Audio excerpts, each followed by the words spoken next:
Hey, shh. Calm down. The show is about to start. Reese on the radio. Turn it up.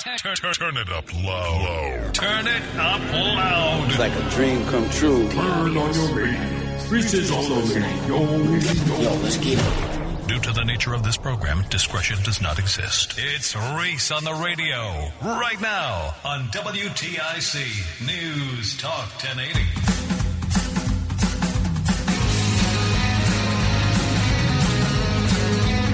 Are you back to work? You scallywags, nutmeggers, conversationalists, and especially you haters. Are you back to work? You better be. Because Reese on the radio is back on WTIC News Talk 1080. Happy Monday to all of you. I hope you all had a fantastic, stupendous holiday season. Now it's back to work. Back to work. Getting back to what we do best. Exposing fraud, corruption, liars, cheaters, and all around bad guys. We do it all right here on Reese on the radio. I know it's cold outside. By the way, am I the only person who feels this way? It's just a question. I was thinking this a little while ago as I was walking through the studio. Am I the only one who sees the snow on the ground as a form of nature littering? I am absolutely sick of seeing the snow on the ground. It could still be cold. I'm just tired of looking at the snow. It's like it doesn't have the appeal it used to. It now it's at its dirty stage. You know it. You know what I'm talking about. The snow looks filthy now. When it's when it's crisp and it's white and it's coming down and it's beautiful. You know, people driving through it, it's the little sprinkles of snowflakes. Oh, a little touch of heaven it is. But now it's like litter. It's like nature just throwing its garbage on our streets. I want it done. I want it gone. I know it's going to rain a little bit very soon, and I know the weather's going to get a little warmer. Can't wait. I think it's going to be 50 sometime this week. Looking forward to that. I like wintry kind of warm weather. It's a weird thing, but I like that. I'm very excited about that. Don't forget, telephone number 860-522-WTIC, 860-522-9842. I want to give a shout out to our sister station, WBEN, today. I'm hosting over there. Was there today. Will be there again tomorrow morning and then come back here, of course, to do my regular show. I want to do it as often as possible. I don't want to say anything out of turn, but boy, it would be great if the show were syndicated at another show. I know you folks here would miss me because I know you want to keep it local. I agree with you on that, too. It makes it difficult. But I like the folks in Buffalo, too. I think I could do both. I could travel back and forth, cover the news, break the stories in both places. I'd get no sleep, but whatever. I'd love it. Hello, Melody. Snow is your future. Yeah, I think you're right. I think you're right, Melody. I think it's going to snow more and more because it's the winter, and we're due. We're actually due for some snow. What's up, Craig? Today, of course, we have to talk about the thing that happened over the weekend. I know everybody else is talking about it. Can I tell you? I mean, I did it on the earlier show. And I have to mention it today again. And sometimes I feel like I'm, it's just regurgitating the same stuff. I try not to, but because we have to talk about it here in Connecticut, I will. It's the story on everyone's lips. I know there were a couple of protests that went on here in New England. I meant to get to one of them. I didn't get a chance, but whatever, we will. And this is the best way that I could address it. So bear with me, okay? Ladies and gentlemen, stop arguing with people online about what happened in Venezuela. Stop. I made the dumbest mistake yesterday in calling up Liebo and trying to have a discussion about this. Only because he was on my Facebook page, and when people do, they start just rambling on about nonsensical stuff. And when I say nonsensical, this isn't to say that Liebo's not smart. This argument is nonsensical. It just is. And people are making arguments about this that make no sense, and in many ways, it makes them look silly, if not stupid. Let me help. I don't want to hear a thing about what happened in Venezuela from any of you bozos who don't know any precedent that has already been set. You can be mad all day in talking about the Constitution. I don't care. Constitution means nothing to the people who are in power. If they did, we wouldn't have to keep sending them to court every time, fighting these bozos about violating people's constitutional rights. Seriously. It just is what it is. So screaming and hollering about who isn't or who is obeying the Constitution makes no sense. It's a stupid, circular argument. It just is, folks. And you have all of these people screaming and hollering one breath about, we need to do something about Maduro. And then something is done to them go, well, that wasn't what we meant. Well, what did you mean? Chris Murphy running around literally like a chicken with his head cut off. But then again, what else is new? Everything outrages this bozo. Somebody is bored. Get a hobby, Chris. You need a hobby. Just one. Model airplanes, sniff some glue. Whatever. You can kill two birds with one stone. But you need a hobby. You sounded ridiculous on Dana's show on CNN. Ridiculous. You wrote an op-ed in 2019 that said that we need to oust Nicolas Maduro. Today, well, I didn't mean it like that. Well, because you've got no cojones. What were you planning on doing to get Maduro out of power in Venezuela? Were you going to write him a strongly worded letter? Huh? Were you going to say some mean things on Twitter? Huh? Were you going to go on CNN and say something, I don't know, threatening? What were you going to say? What were you going to do? What did your all-knowing, all-seeing, all-brilliant Barack Obama do? What did he do? He called Nicolas Maduro, if I remember correctly, he referred to him as a national security threat. And that's it. Venezuelan President Nicolas Maduro lashed out at the U.S. after President Barack Obama declared Venezuela a national security threat and signed an executive order approving new sanctions against the country. Was that supposed to do something? Was that supposed to affect any change? Did it affect any change? No, it didn't. What Chris Murphy wanted was bluster. He wanted someone to say something out loud. But then again, that's what politicians do, right? Their job is not to act. Their job is to bloviate. It's what Chris Murphy does. In 2019, you wrote an op-ed and you called for Maduro to be gone. You said, let's get one thing straight. There should no longer be any debate about Maduro's lack of democratic legitimacy. The Trump administration is right to put restoring Venezuelan democracy at the center of our approach to this crisis.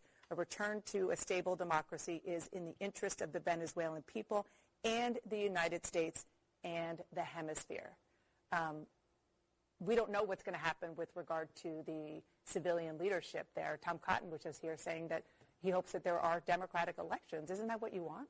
Well, the rest of that article right, was a criticism of President Trump's early moves to saber rattle around regime change.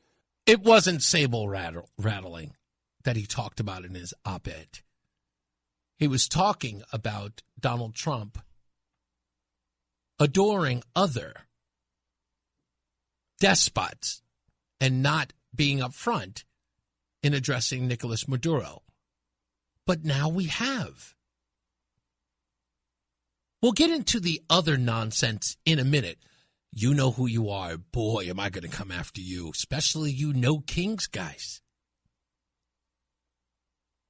who've shown exactly how stupid you are. And I mean stupid. This is not TDS. This is Trump derangement stupid.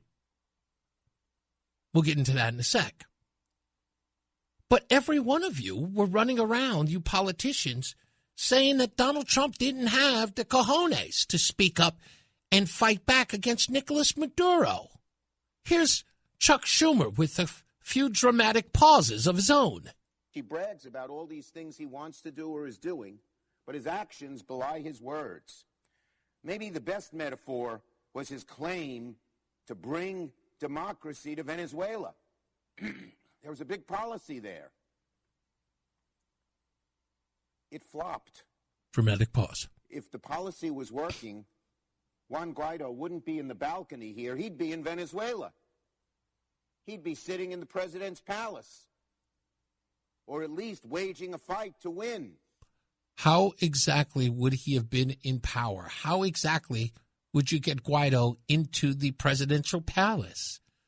If not go in and extract, remove, grab, hell, I'll say it, kidnap. That one gets him. Nicolas Maduro. How else would you plan on getting rid of him? He's here. And the president brags about his Venezuela policy? Give us a break. Who's bragging now?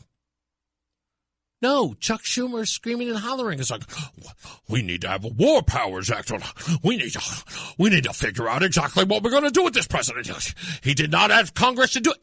What would Congress have done? What would these bozos have done if Donald Trump would have said, hey, listen, we're going in tomorrow? What would Chris Murphy have done? Who here thinks Chris Murphy would have kept it quiet? Huh? Who here thinks that old tight-lipped Chris Murphy would have said nothing? Or Chuck Schumer?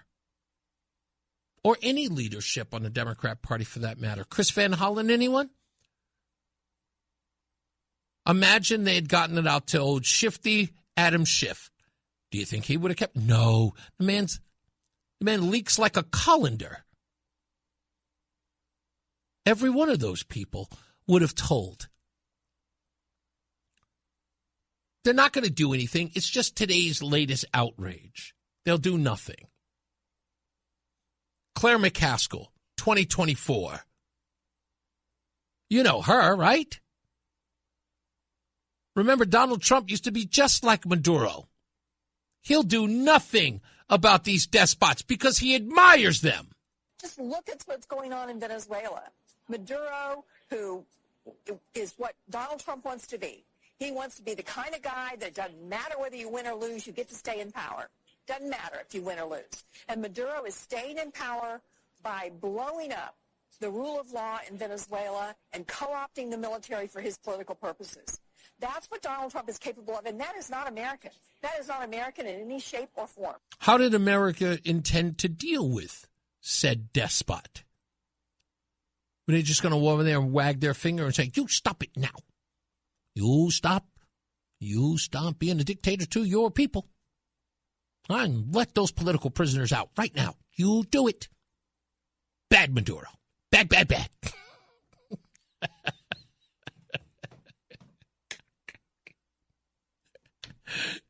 They were all so confident back in the days. Yeah, Donald Trump, weak need, won't do anything. He loves a good dictator. Here's CNN, Chris Cillizza, Jen Psaki, and that guy, Bill Kristol. That's his name. Couldn't remember it earlier. Bill Kristol, CNN panel, talking about Donald Trump and Nicolas Maduro. And Vladimir Putin, who, again, is in Venezuela to do what? To buy oil and to only prop up an illegitimate president. Remember they said that if America backs away and lets the vacuum be filled by Putin, it shows that Donald Trump is weak because he'll let those despots, he'll let every one of those dictators do whatever they want, even right here in our hemisphere. Part of what President Putin's been doing is looking for spots in the world where there is a leadership vacuum and an opening to have influence. Everyone who knows anything about foreign policy tells you that there's an impact when a global power like the United States is led by someone who actively says we need to pull back. We don't need to be defending these people. Where were they, in the Peloponnesian Wars, whatever. You see, they were all talking in 2019. Pulls back from supporting these people. How else were we supposed to support them? Get in there and drag his behind out. But I think they underestimate the damage that Russia can do just by sowing chaos and by supporting authoritarians. We've seen this in Europe. So that it's not a China-type competitor, but the world can get a heck of a lot more dangerous if Russia helps authoritarianism. Bill Kristol saying that if we don't do something in 2019, if we don't go in there and we thwart this, if we don't go in there, Putin will only make Venezuela much more threatening, especially here on our hemisphere. Doesn't mind the spread of weapons of mass destruction, nuclear weapons. Russia's free press. Russia's free press shows other authoritarians how to do this. So that was the deal. Remember, Donald Trump did nothing. They mocked him for it. What was worse off is what they laughingly said was the reason why Donald Trump did nothing about Maduro in 2019, just after the 2018 election. Here was their reasoning for Donald Trump allowing Putin to fill the vacuum. Why is he so susceptible to this kind of message coming from Putin? I mean, he likes authoritarian thugs. He responds to them. They probably know how to manage him and flatter him. There is an element whenever any leader of state or even high-level diplomatic officials meeting with another country where they are flattering you and they're trying to kind of get you on good terms. Trump is very susceptible to that. And I think Putin seems to have a special maybe he has clout with Trump. Yeah, Putin has a special clout with Trump. They say smugly. What say them now? What say them now? They all act like, I never said any of that. When we come back, the arrogance of white supremacy when it comes to Venezuelans in New York and all over the country. When we return, stand by, go nowhere. It's Reese on the radio on WTIC News Talk 1080. Fan of WTIC? Then do us a favor. Download the free Odyssey app and favorite WTIC. Hey now, we are back. Reese on the radio. Getting it popping this Monday. Happy New Year, by the way. For those of you who have been away and you're just getting back home, Happy New Year to you. I hope that you guys had a wonderful holiday season. It's great to be back. And if you were anywhere this weekend and you heard all of this nonsense going on about Venezuela and the protests, you might have noticed something. And it was probably like freaking you out because you're saying to yourself in one breath, wait a minute. Maduro's a bad guy, right?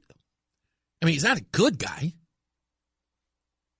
But these people seem to be like rooting for him to be released from federal custody. And I'm looking at the protesters out there, you know, the No Kings guy. The No Kings folks they seem to be asking for the release of a dictator who thwarted 2 elections and remained the ruler of a country and went after his political enemies, and put them in prison and took over industries and the people were poor. I remember seeing a story about people in Venezuela eating their pets because they could not afford food to eat. And I remember people saying that was a myth and it wasn't true. And then we actually saw people on the ground like Ami Horowitz who were out there reporting, talking to Venezuelans who were screaming for their lives back. There were stories that everyone was covering about an 8 million people exodus out of the country to seek refuge in other places because they could not stay in their home country of Venezuela. I know, I saw all of that. And the reason why they said that those people were leaving was because of Nicolas Maduro. So why would the people who were screaming no kings, and I know because I've seen these people before, they're at all the protests, some of them are my friends and neighbors, why would they be trying to get a dictator, a ruthless dictator, out of jail and protesting? Some of you even went on to say, well, it's because they hate Trump. And anything Trump does, they're going to be countering that in some way. Not even thinking, the knee-jerk reaction. Trump did it, hate it. And you'd be right. That there's no wrong answer here. Though, sure, some of that is 100% right, without a doubt. It's another reason to hate Trump, to compromise your principles in order to hate Trump. Sure, absolutely. You got to be all in. You got to be all in. That's how it works. Right? It's like you can look like a hypocrite, doesn't matter, because you're consistent in your hatred of Trump. So you'd be right there, too. But then you would probably say, but wait a minute, Reese, I am positive I was online and watching the news, mainstream news media, and the people of Venezuela were cheering and celebrating in the streets of Caracas. Viva Venezuela! Viva Venezuela! I know, I saw that.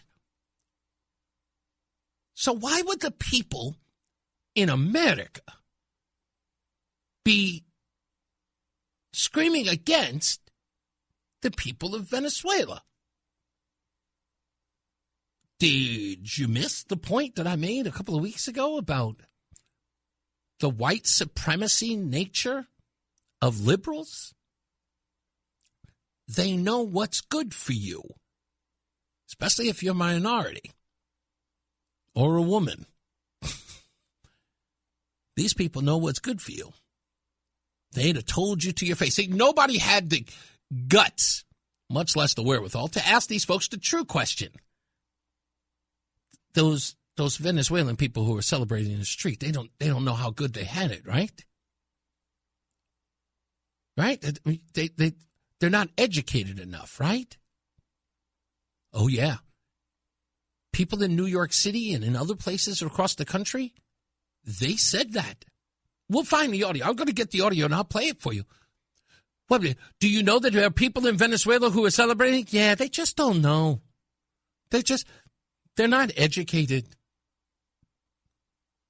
I said, but wait, they lived under Maduro. Yes, but that doesn't mean anything. Me here, thousands of miles away, I know more than the people who have lived there. They're just not educated, and they don't have the internet. They don't have books and reading materials, They just don't know. I said, but no, they're celebrating that Maduro is gone, and now they are hopeful for a new regime that will give them power, that will give them the ability to live. Yeah, but they don't know it's not always like that. It's not always good for them. It sounds good now, but they don't know. Yeah. That's what they said. I watched it. I was all weekend. That's all I could check out. I was like hours and hours of watching these people screaming and hollering.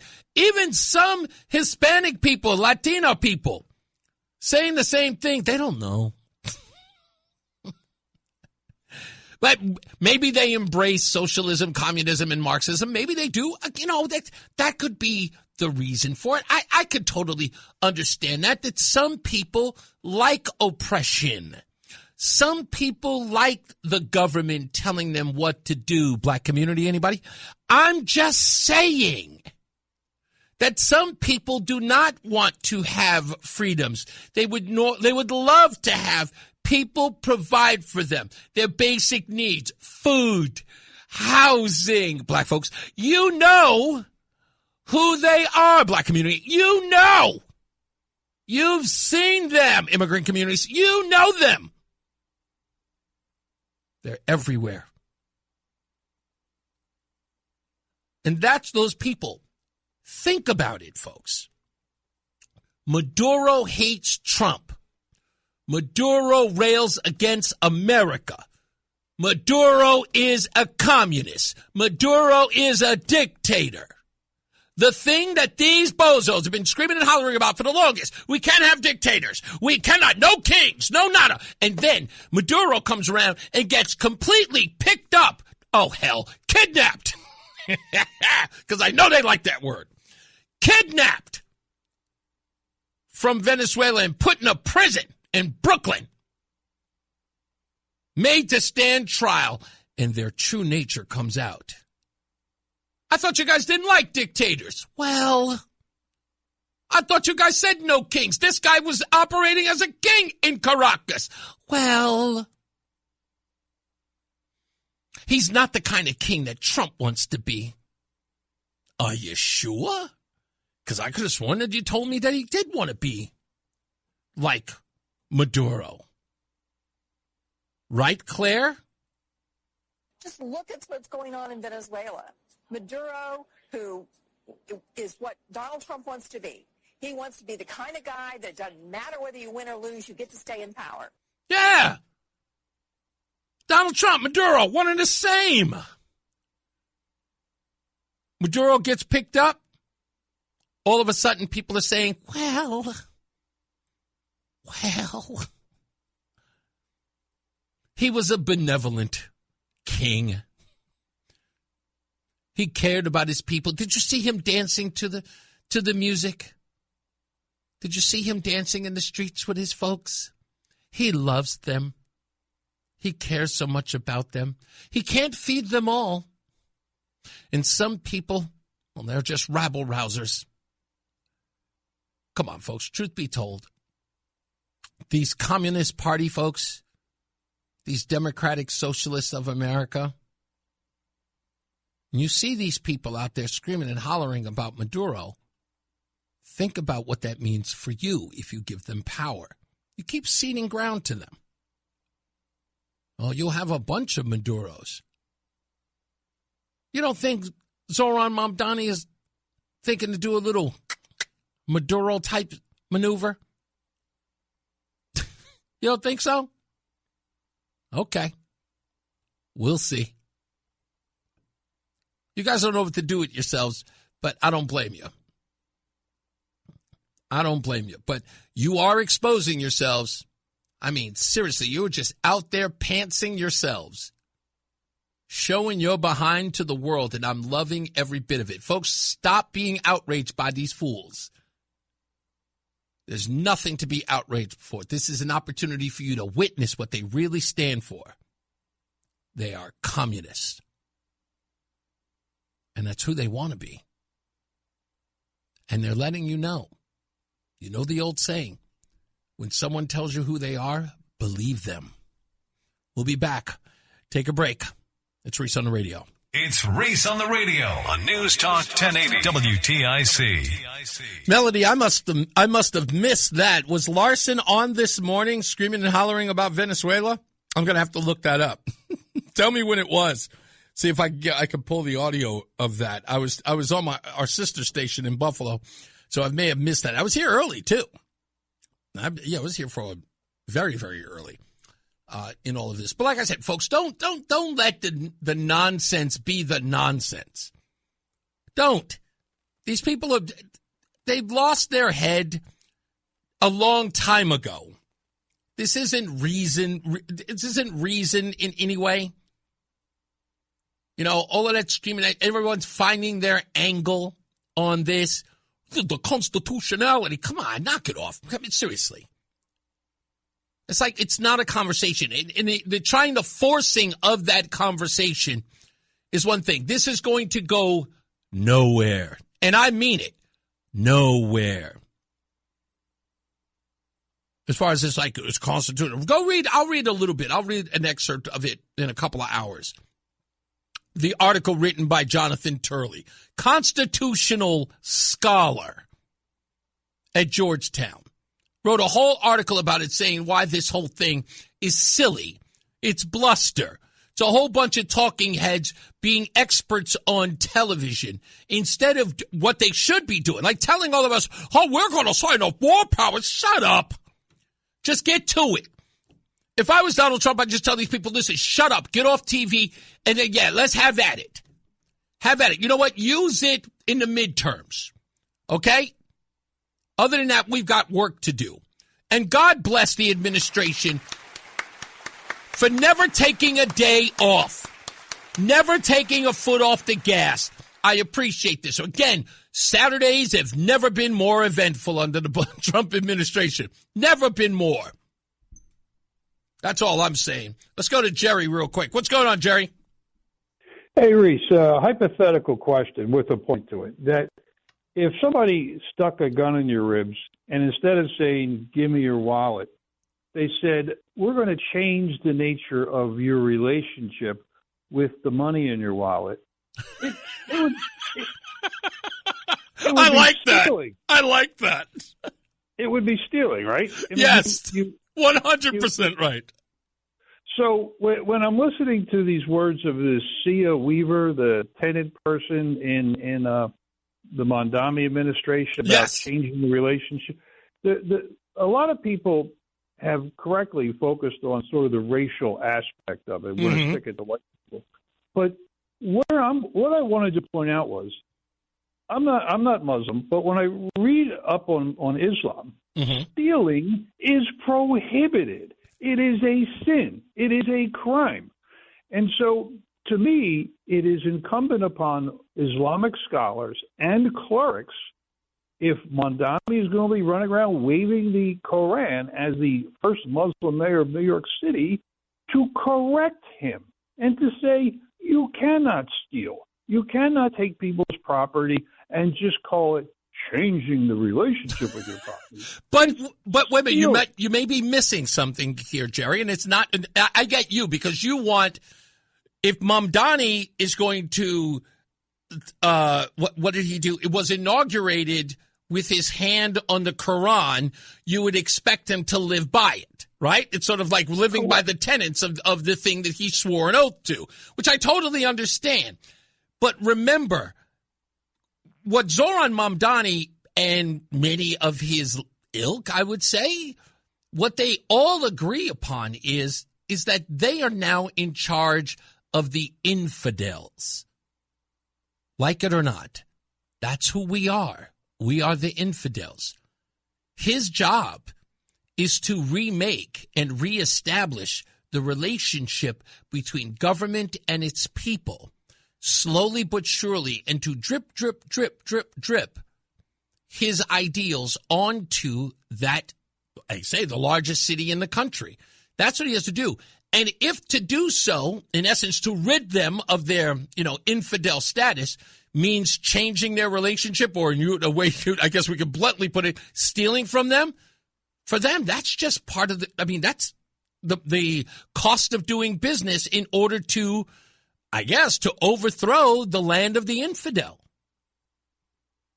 Well, then to me I was looking at this as already a split between the so-called green Islamic and red communist alliance. Right. In that Mondami is advocating stealing. Right, but you would have to be, in this case, and I get what you're saying, is that you are giving lenience. You're giving latitude. You're giving latitude to Mamdani by saying, look, if you are following the tenets of your Quran, this is the wrong thing to do. You should not be stealing under any other circumstances or any other rephrasing of the term of stealing. You should not be doing that. But Mamdani doesn't care about the tenets of the Quran when he's dealing with the infidels, because, again, he wouldn't steal from other Muslims. But the infidels, have at it. Have at it. Well, then to me, it's not about Mondami. It's about Islamic clerics. And if you remember way back during 9/11, there were people that said bin Laden blasphemed Islam by claiming the attacks on the trade centers were a manifestation of jihad that the religion supported. So to me, if you can't have it both ways, you can't say that our religion prohibits stealing and then have somebody steal in the name of your religion and stay silent. Exactly. You have a burden of speaking up. That is to say, Islamic clerics and scholars have a burden to stand up and say, no, this is not what we allow. I think what you're saying is, as long as, it's one of their guys doing it, they don't care. But I still think they have the burden of absolutely. I agree with you. To call them out is accurate and fair and true, without a doubt. They should be called out of it. But I think I'm countering it with the reason why you're never going to hear that pushback coming from them, because for them, their rationale is, well, they're the infidels. So who gets thrown off the building first? Gays for Mondami or Jews for Mondami? I don't know, but I would say the Jews first. I got to get to the top of the hour. Thanks, Jerry. We got to go to it. Let's get to Dave Mager. He's in the WTIC newsroom. We'll be back. Reese on the radio, making sense of the news. Yeah, even when it makes no sense at all. Now on WTIC News Talk 1080. I'm actually going over some of these fraud allegations that are happening all over the country. Connecticut, Buffalo, Minnesota. Yeah, right in Connecticut. Medicaid fraud. I just heard a little while ago, actually when I say a little while, a couple of days ago, that Governor Lamont is giving $10 million to Planned Parenthood. And I read the story. I don't have it in front of me, but let me just give you details. So Planned Parenthood has a $50 million endowment. But Lamont's giving it another $10 million. Why? Because Planned Parenthood is losing its federal funding. Now, when he got pressed on why he would give that money, those millions of dollars, why give it to Planned Parenthood? Because many people argued, I'm not paying for somebody's abortion. Taxpayers' money shouldn't go to that. Well, it turns out that Lamont's response to that was, well, they give life-saving cancer care. Now, folks, you know that's a lie. For all of you folks out there who fall for that nonsense, I will tell you, call a Planned Parenthood right now. You don't believe me? Come on. Do it for me. Call your local Planned Parenthood and find out what cancer care Planned Parenthood provides. And ask whether or not, again, that cancer treatment that they provide, how many people they provide it for. And whether or not it justifies a $10 million gift from the governor of Connecticut. Because I've already seen the numbers on how many people go to Planned Parenthood to get prenatal care.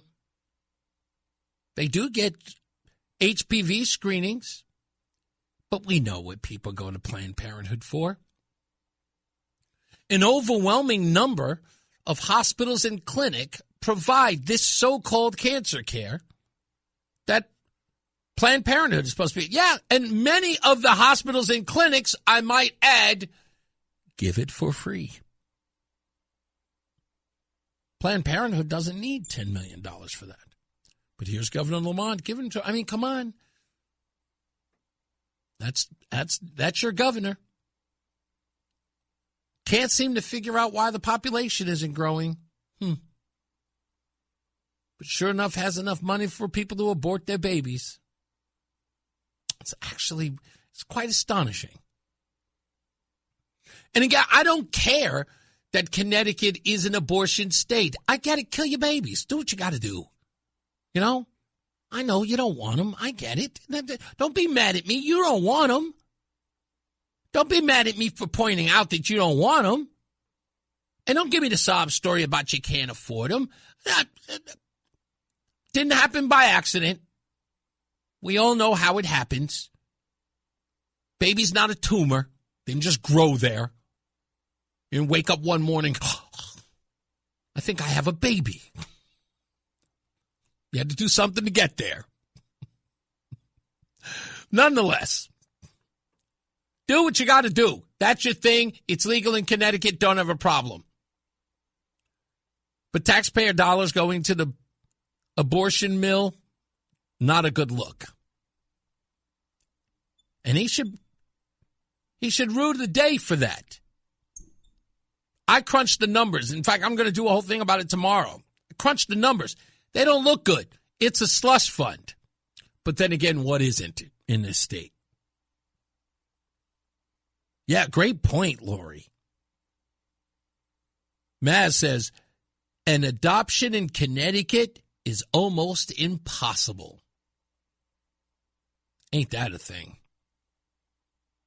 Anyway, back to my fraud. Medicaid fraud in particular. We know that Tim Walz has decided to step down. He is not going to run for re-election. Donald Trump put out a Truth Social post that says he doesn't believe he's going to finish out his run. His run as governor. They do believe that he will be stepping down. I don't see why he wouldn't. I would. Get out of Dodge. It's the right thing to do. But before we get into all of the fraud, I wanted to share with you one of those moments that I remember. It was just last year. Remember when Tim Walz was announced as Kamala Harris's running mate in 2024? Oh, well, that's right. It's a little more than a year now.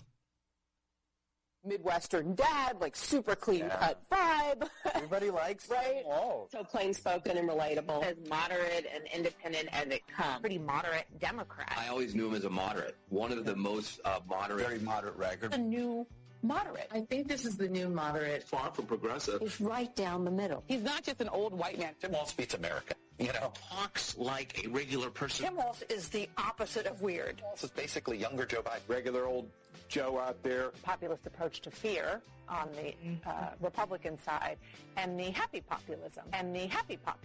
That Tim Walz is on the ticket on the Democratic side. Walz is a kind of happy warrior. Happy warriors. Happy warriors. He was certainly the happy warrior last night, and seemed to be the happy warrior last night. A happy warrior, folksy backstory. Are going to be.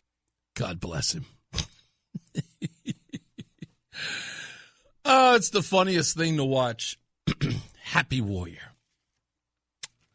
Tim Walz. Couldn't have happened to a nicer guy, huh? Couldn't have happened to a nicer guy. Couldn't wait for Tesla stock to plummet. Couldn't wait for the president to wake up dead. Remember that? Tim Walz, classy guy. Classy guy. But talking about Medicaid fraud, it's not just in Minnesota. It's here. And I was talking about this over the weekend. If you missed it and you were out, I called my brother, Briggs, and he used to work in the non-emergency medical field, which in many cases is just kind of a transportation service. And so how the whole thing operates is your physician, usually your primary care physician, would do this. Or clinic, whatever it is you're going to, physical therapy, whatever the case might be. You, through your Medicaid, have transportation costs that's afforded you based upon your age and the kind of care that you have through Medicaid. That money from Medicaid goes directly to your health care provider. They dole that out to a transportation service that will come and pick you up. My brother worked for one, became a supervisor at one, even a dispatcher for that matter. He's kind of a supervisor of all the non-EMTs. And he would say, go pick up Miss Brown, go pick up Mr. Miller, go pick up Miss Jones, get them to this, that, and appointment. And they would be paid by the provider. Usually you follow the money. Interestingly enough, a customer, the patient, can decide based upon who picks her up, you know what, I know you guys use this company, but I like these guys over here. Can you have them pick me up instead? So they arranged it so that company could come and pick up that Miss Jones and get Miss Jones to her appointment. That's how it's done. Get them there on time. Some companies have a bus filled of people where they have a route and grab them all. They go to one healthcare facility. My brother did that as well. So I asked him about, of course, the obvious, the elephant in the room. How does a fraud work? He goes, oh, that's easy. Usually the healthcare provider has an arrangement with the transportation company. Now, if the healthcare provider is getting $200 for Medicaid for transportation for every trip, the person who is doling out said trip to that company gives them a portion of that. They don't give them the whole thing. If it was $200 per trip, the $200 would not go to the transportation company. A part of that would, but the healthcare provider would get the other part because they are providing the service. Even if it's in a dispatch way, like you're delegating it, doesn't matter. They get a fee. You know, I give that company $50 for making a pickup. I keep $150. Again, I'm speaking hypothetically for those who are just joining. I don't know what the amount is. If you do, fine, call me and correct me. But I'm just using a hypothetical in a general amount of money. What was happening, as my brother laid it out to me, was that with the healthcare provider and the so-called transportation company, they were billing for trips that never happened. Never happened. And telling Medicaid, hey, Miss Jones came in 3 times, 4 times, 5 times this month. I'm billing for $200 per trip. Now, you have to show that the company is paid, right? So you got to do that in the billing. And if the company is billed, they get their cut, $50, you get your $150. 6 times, you're good to go. That's the fraud. My brother tells me that there were dozens of these organizations that got an audit and found out no trips were happening. Same thing with Tim Walz. As you saw in the Nick Shirley video, no one was being picked up, but everyone's being billed. And millions of dollars, millions are going out. Healthcare company, no patients. Transportation company, no riders. Millions of dollars spent. That's what that was. And again, it's everywhere.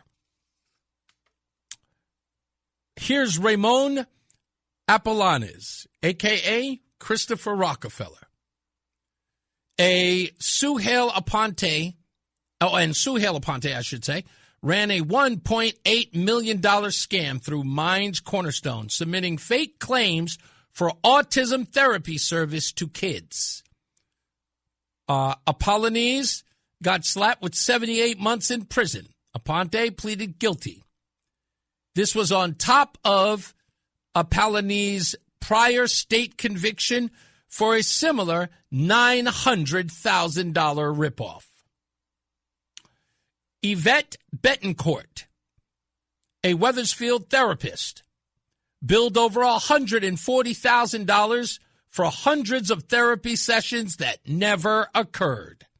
Some clients denied ever meeting her. Others got billed dozens, over 100 times falsely between 2020 and 2025. Isaland Desier, if I'm pronouncing it right, owner of Stanford Psychiatric Service, faked records and upcoded claims for over $300,000 in non-existent or inflated services. A Hamden behavioral health clinician, Rachel Collins, defrauded over $1.6 million by billing for clients she never treated, sometimes claiming 12-hour days, and got 37 months in jail. Dental practices raked in $1.9 million through kickback-tainted referrals, part of a bigger probe. An APRN and practice settled for over $600,000 over unlicensed upcoding billing. Personal care assistants faked timesheets. Even a state employee got caught in a side hustle fraud. They are everywhere. And it doesn't matter if they're Somali or they're not. It matters not. It matters that there's fraud and there are no audits. It matters that there is fraud and no one is keeping an account. But they keep bloating the coffers. More Medicaid spending in plenty of municipalities. We need more of it. And they will moan if they don't get that money. They will moan if the Trump administration decides you guys are getting a hell of a lot of money and you're not accounting for fraud. You are not even investigating the fraud. You're just giving the money away whenever you can. And you won't investigate the fraud. And what's your answer to that when they're asked to investigate the fraud, waste, and the abuse? Bigot, racist. Why doesn't anybody care? They don't. You shouldn't be getting any federal money. It should be that simple. But what about the poor? What about them? This is the way I would look at it if someone asked me about that. Somebody said, well, Reese, what about the poor? What about the people here? Take it up with the people who are defrauding you. Don't take it up with me. Don't take it up with the federal government. I want to give you the money. But your leaders, they don't want to spend wisely. They want to give that money to fraudsters. They're not willing to investigate the fraud, so you can at least get your money. You can get the health care that you deserve. Tell them to weed out the abuse. Let's call it a hostage negotiation. That's sort of the way you want to frame it, right? So go to them. Go to Governor Lamont and say, Lamont, this guy, give him what he wants so I can eat. Give him what I want so I can go see my doctor, please. The only thing he's asking you to do is to check out the fraud. If you really want to quibble with the nonsense, you can. That's fine. If you want to do that, that's fine. But don't hold the administration responsible. Don't even hold them again. Nope. Don't say, you're not willing to give me more fraud money. No. I would tell them, you want us to give you the money? We'd be happy to. Talk to your boy. Talk to your governor. Give him a holler. Give Trump what he wants. Get an audit. Give Trump what he wants. Release the hounds. Just tell us what's going on so we can be taken care of. Not all of us are defrauding the federal government. We need to care. And if you really care about them, and that's important, start holding these people to account. Tell them, Ned, Oakley, if you really care about these people, and I think you do, the only thing that we're asking that we don't waste any money. And it's being wasted. We have the evidence. We have criminal charges. We got millions of dollars right here. Millions of it. What's that? 1.6 million here, 1.8 million there, almost $1 million there. Yeah, we got a hell of a lot. 1.9 million there. This is just a couple.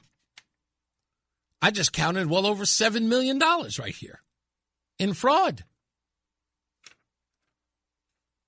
We just say that you go in there and you just clean up the place. We could take care of everybody else. We could take care of the legitimate folks who need that Medicaid service. And everybody else, well, they'll just either go to jail or put them out of business. I don't see what the argument is. Well, I guess they just want to make one. Jason, welcome to the show, folks. Anyway, when we get back, why are we still calling Maduro the president of Venezuela? Anybody? He's not the president. And someone's got to explain to me how he is. So just someone has to explain to me how he is the president. He isn't. There was anything that suggested he is the president. Not even the acting one. He isn't. Why is that still being used? I don't understand it, but there it is. Not the president. Even Chuck Schumer said that. Not the president. Dictator. Despot. Not a president. We'll get into that and so much more, so stand by. Plus your phone calls at 860-522-WTIC. It's Reese on the radio. Listen to WTIC News Talk 1080 on the free Odyssey app. Download and like WTIC today for alerts on special programming. We're back, Reese on the radio, right here on WTIC. Don't forget, you can always go to reeseontheradio.com. That's REESE on the radio.com if you haven't figured it out yet. I think I've been here long enough. So I got this message on the Reese on the Radio page, and I'd like to read it to you. And I know I said this. I don't get into these ridiculous arguments with folks, primarily because they start off the way I'm going to read this. And I wish people would just take a moment and think about what they write or what they want to say. I would prefer to just call on the phone. But they write it, so whatever. Reese, you are certainly dedicated to pointing out the lies, fraud, and chicanery of those you oppose. No. Not those I oppose. Period. Not those I oppose. I don't have an agenda. I don't have a sided issue. I don't care who it is. I point out the chicanery and the lies and the fraud of everyone, especially if they're lying to you. Not those I oppose. Premise off, but that's okay. You can correct it later. But guess what? Trump said he was going into Venezuela because of drugs, specifically fentanyl. No, he didn't. That's 100% false. You're repeating a narrative you heard on television. Get your own opinion. Do that first. Stop repeating what you heard. You know you've never heard Trump say a word. You are repeating what you are being told. Just like you keep repeating that Nicolas Maduro is the president of Venezuela. He is not. He staged a coup. He took over the reins as president, but he is not the president. He is not the duly elected president of anything. Twice over.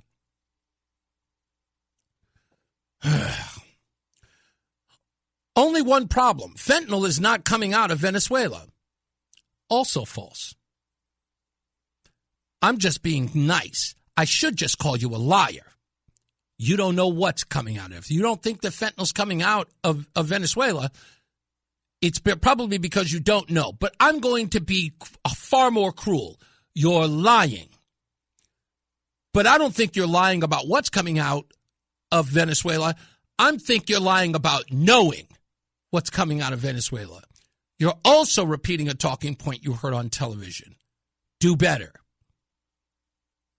Anyway, Trump was blowing up boats allegedly transporting drugs from Venezuela, but some were fishing boats traveling at rates of speed that no fishing boat has ever traveled. What fishing boats? There's been no evidence of fishing boats. And if it's a fishing boat, where was the flag? Was there a flag? Maritime laws say that you must have a flag on your boat. Are you telling me that these fishing boats or drug boats, as they were should have been operating in international waters without a flag? Without a flag, that means you're in violation of international law. You probably didn't know that. Again, do better. Allegedly transporting drugs from Venezuela, he says. Anyway, Trump said he would not engage in regime change or nation building. Where has that happened? There's been no nation building. And it isn't a regime change if the country was being run by a ruthless dictator who assumed power after an election and ousted him. There's no regime change. The only regime change that took place was that of Nicolas Maduro, who said and promised the Biden administration, also because I know you haven't been keeping up, promised the Biden administration that he would have free and fair elections. After certain prisoners were released from American custody. And what did Maduro do in 2024? He told Biden, screw you, old man. What are you going to do? And guess what? They did nothing. They did nothing. Last day in office, what did Karine Jean-Pierre say from her podium? What did she say? They upped the bounty on Nicolas Maduro and left it to the other administration, the new administration, who took action. Go figure. Isn't that exactly what he's doing? Well, no, I just explained it to you. But he's saying the Christians in Nigeria, really? Lots of oil in Nigeria as well. Let's see how Venezuela plays out. Maybe that will happen before we invade Greenland. Okay, snarky, but not clever. Venezuela and oil. Who was getting the oil? Who was in charge of the oil before we got Maduro out? Anyone? Anyone? Russia. China. Who's getting the oil? Do we want Venezuela doing business with two of our geopolitical adversaries just south of us?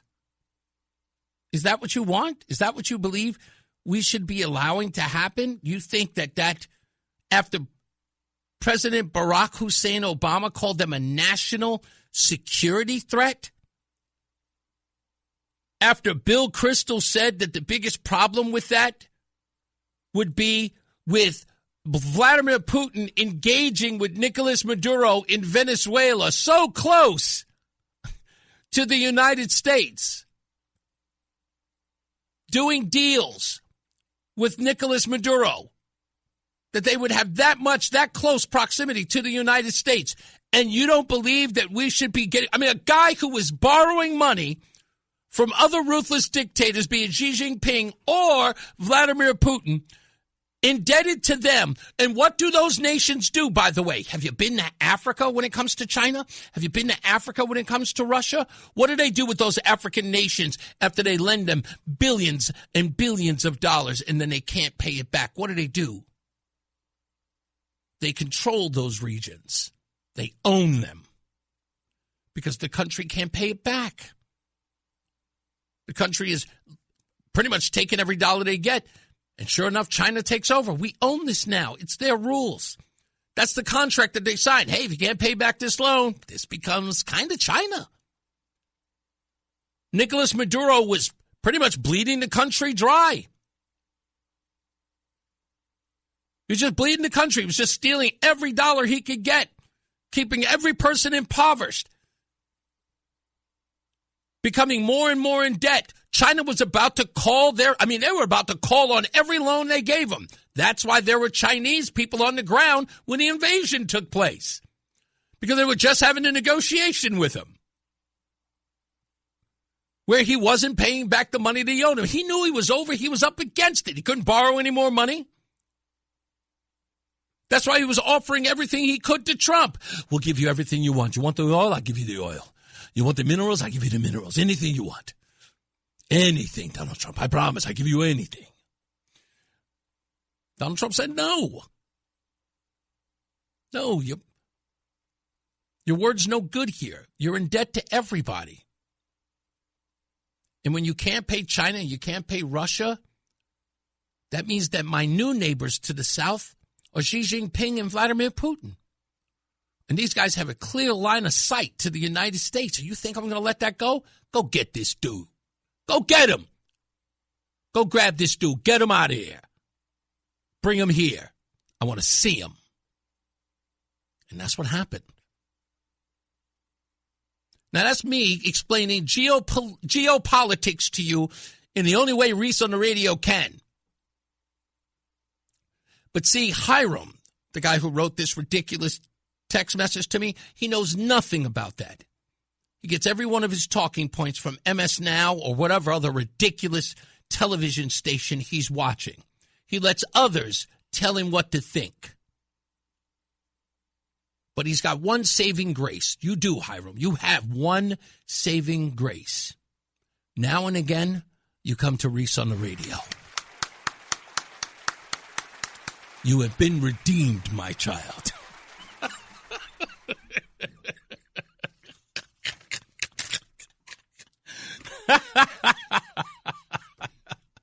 Now sit down there, be quiet, okay? Okay?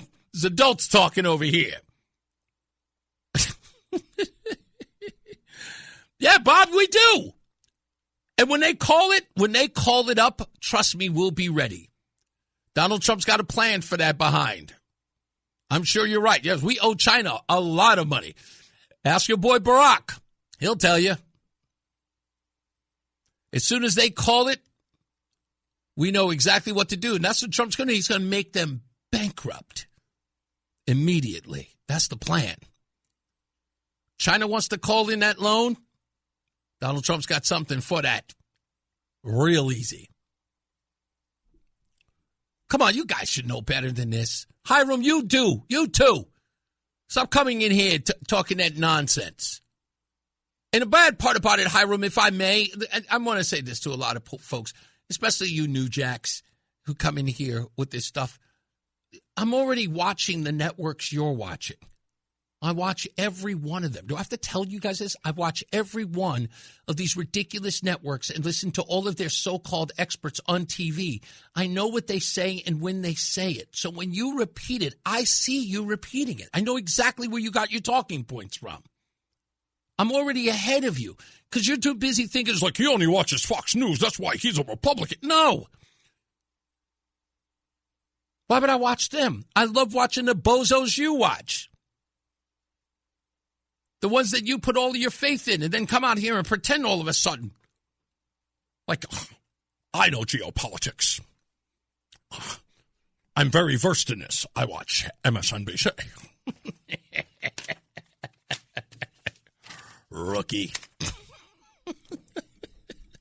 We'll take a break. We'll be back. Hey, my brother-in-law Bones is in the house. Happy birthday, bro. I know I missed it. And I miss you guys. Tell the family I said hello. I'll talk to you guys soon. Let's take a break. We'll be back. More news, more views, and we've got weather and traffic coming up in the BPS Lawyers Traffic Center as well. So stand by. It's Reese on the radio. It's Reese on the radio on News Talk 1080 WTIC. Now, I just want to let you know there, Hiram, because I am no arrogant individual, and also because I know my stuff, I want to read your quote again and then give you the facts so that you know them.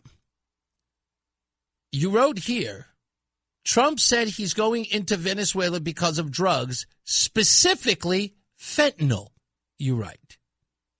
From Grok, Trump hasn't given a single verbatim quote where he explicitly says, I'm stopping fentanyl from Venezuela or anything quite that direct.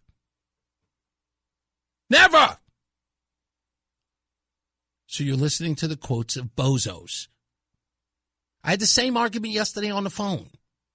He said he's going after fentanyl. He said he's going to... No.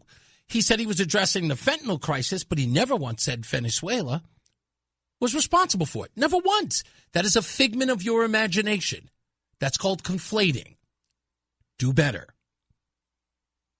Again, I don't have to do this all the time, but it is important because you have a lot of people who will say anything, and they think the news is the truth. Sorry, just isn't the case. And when you ask people and you actually do the research and you go, why? He's like, but I heard. I don't care what you heard. I'm so done with the I heard stuff, but I heard. Well, what does that mean, you heard? It means nothing. What did you bother to investigate on your own? If it was important enough for you to know, why didn't you research it? If it's important enough for you to actually have that information, why didn't you dive deeper? It's intellectual laziness. And then to come on here where you know it's my job. I come in this show, come into this program 3 hours before I'm here. 3 hours supposed to be on the air. I'm 3 hours before then, and I do everything that I can to make sure that I know anything and everything that's going on everywhere in the world. I have to process every ridiculous story everywhere. And then you come in here with your half-ass listening to some stupid network and you're going to tell me and talk to me like, oh, I know what I'm talking about because I heard something. That means nothing. Everything you heard is nonsense right now. Why? Because I just made it nonsense. because you didn't bother to do what you were supposed to do. Instead of just being there, some sort of like ear socket for everybody else's stupid rhetoric, you should have done your homework. But you act like you're concerned about Maduro or you're concerned about the Venezuelan people. You come here half-assed without doing your homework. Get to work, you bum. Don't come in here with half the information, trying to play it off like you're somewhat informed. It's my job to be informed. That's what I get the paycheck for. What do you think? I'm just coming here on the show spitballing for you?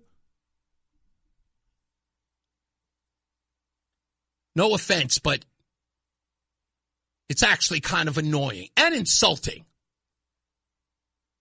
Do your job. You want to come here and challenge me? Come in here with at least half a brain. Thank you, Aaron. That's right. We came, we saw, he died. No congressional hearing there. I don't remember that. Was that Libya? Did we sign off on that? Did Congress sign off on that? Gaddafi? Damn what they did to Gaddafi. Whew. That was brutal. Yeah, some of the things I heard. Not nice. What did Barack Obama say? New York Times, I'm really good at this killing stuff. Damn. Boy, you guys are weak. Let's take a first break of weather and traffic. Let's get to Mark Christopher. He's in a BPS Lawyers Traffic Center. How we doing, sir? Happy Monday to you. It's Reese on the radio. And don't say we didn't warn you on News Talk 1080 WTIC. We're going to return to the contest, I think, by tomorrow. But nonetheless, just so you know, we're going to be live at the Between Rounds in Vernon on Hartford Turnpike on the 16th. That's only a little ways away. Now, think about it, 10 days away. That'll be a Friday. Roseanne will be there. I'll be there. I think the Connecticut Food Chair is going to be there. But, of course, the Puyas will be there. Of course, owners of Between Rounds will be there. Now, we hope that you will be there to join us for that broadcast. Where you can hang out with us for a little while. We're going to be there for a couple hours. I'm guaranteed we're at least going to be there for about 7 hours to hang out. So you've got all the time in the world to come on by and say hello, buy a bagel, get a smoothie, get coffee, whatever the case may be. Come, hang out, be a part of the studio audience. We're going to have fun. Talk about anything and everything, all the news of the day, social issues. You guys can finally come out and see Roseanne, shake her hand, make her feel incredibly uncomfortable. She's not like one of those people who are afraid of people, but she has been completely overwhelmed. Every time someone says to her, I listen to you all the time. I'm so excited to meet you. She doesn't know what to do with herself. She was like, people know me? She's this, she's a modest woman. And she's so grateful of all the people who have really said so many nice things about her and really excited when she's on the air and they care about what she thinks and care about her opinion and her point of view. That means a lot to her, and you guys made that happen. You made me a hero. You have no idea. You made me look like a champ. I appreciate that. Let's take a break. We'll be back with more news and more views, plus your phone calls. Mark Christopher, he's in the BPS Lawyers Traffic Center. Hey, welcome to your Monday, sir. Mark. Still nothing? Oh, okay. So he's probably just finishing up with one of our sister stations, probably. It's Reese on the radio on News Talk 1080 WTIC. All right, we're back. These people, again, I still don't get it. Especially those who just cannot admit what is evident in all of this. Is that, and let me help you. Bob, who's now joined in the chat room, he's another one, can't stand Donald Trump, in Hiram, Trump. Listen, screaming about everything Trump after a while gets old. It's like what you folks did to the word racist. No one cares. Like, really, I hope you understand that. No one cares. You have lost all credibility as a species, all of you. You have none. No credibility. Everything you screamed about yesterday has turned out and made you look like fools tomorrow. Every time. And you move on like the parasites you are, looking for the next thing to try to devour, which ends up making you look like fools anyway, because you have no knowledge. And again, you're a part of groupthink. You're not thinkers. You're group thinkers. You follow dogma. You don't have an honest opinion about anything. That's the reason why. And this study that people talk about all the time is so relevant to all of this. They asked a group of liberals versus a group of conservatives about their points of view on things. And liberals had to look at the extreme on everything in a sense of groupthink, where when they went to the conservatives under the same issues, they found that conservatives could have differing views on everything. No, that's not an extreme issue to me. No, that's an extreme issue to me, but not that one. And they all were. They were all over the place. The conservatives were everywhere on every issue.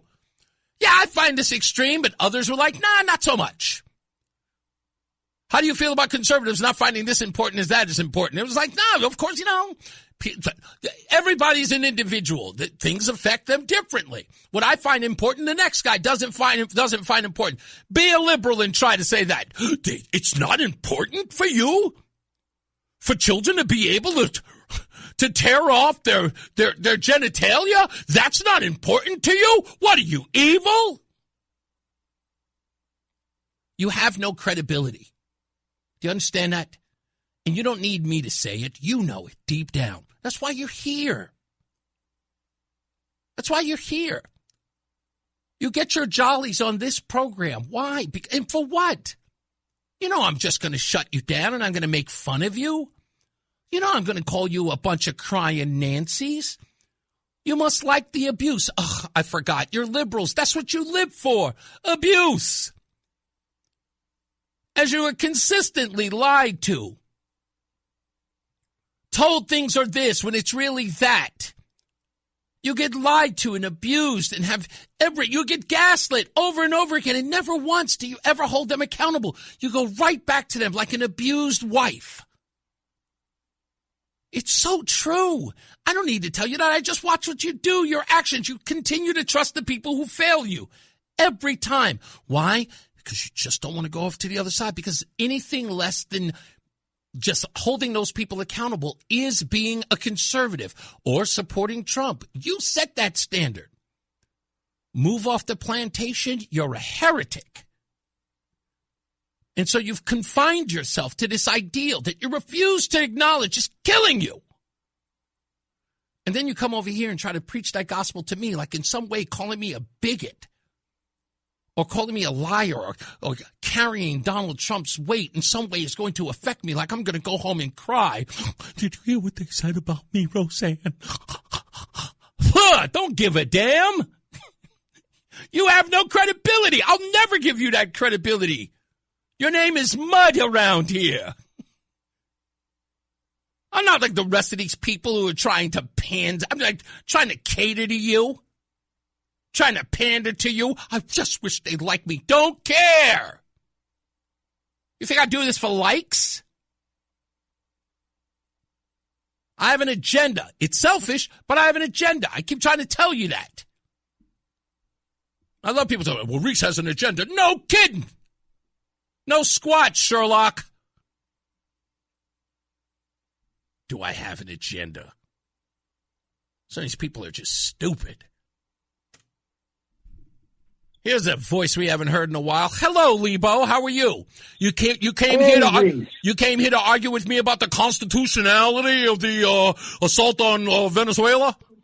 No, I came to ask you what in God's name you're talking about when you say that Trump has never claimed that Venezuela was sending us fentanyl, and that was justification for attacking those boats.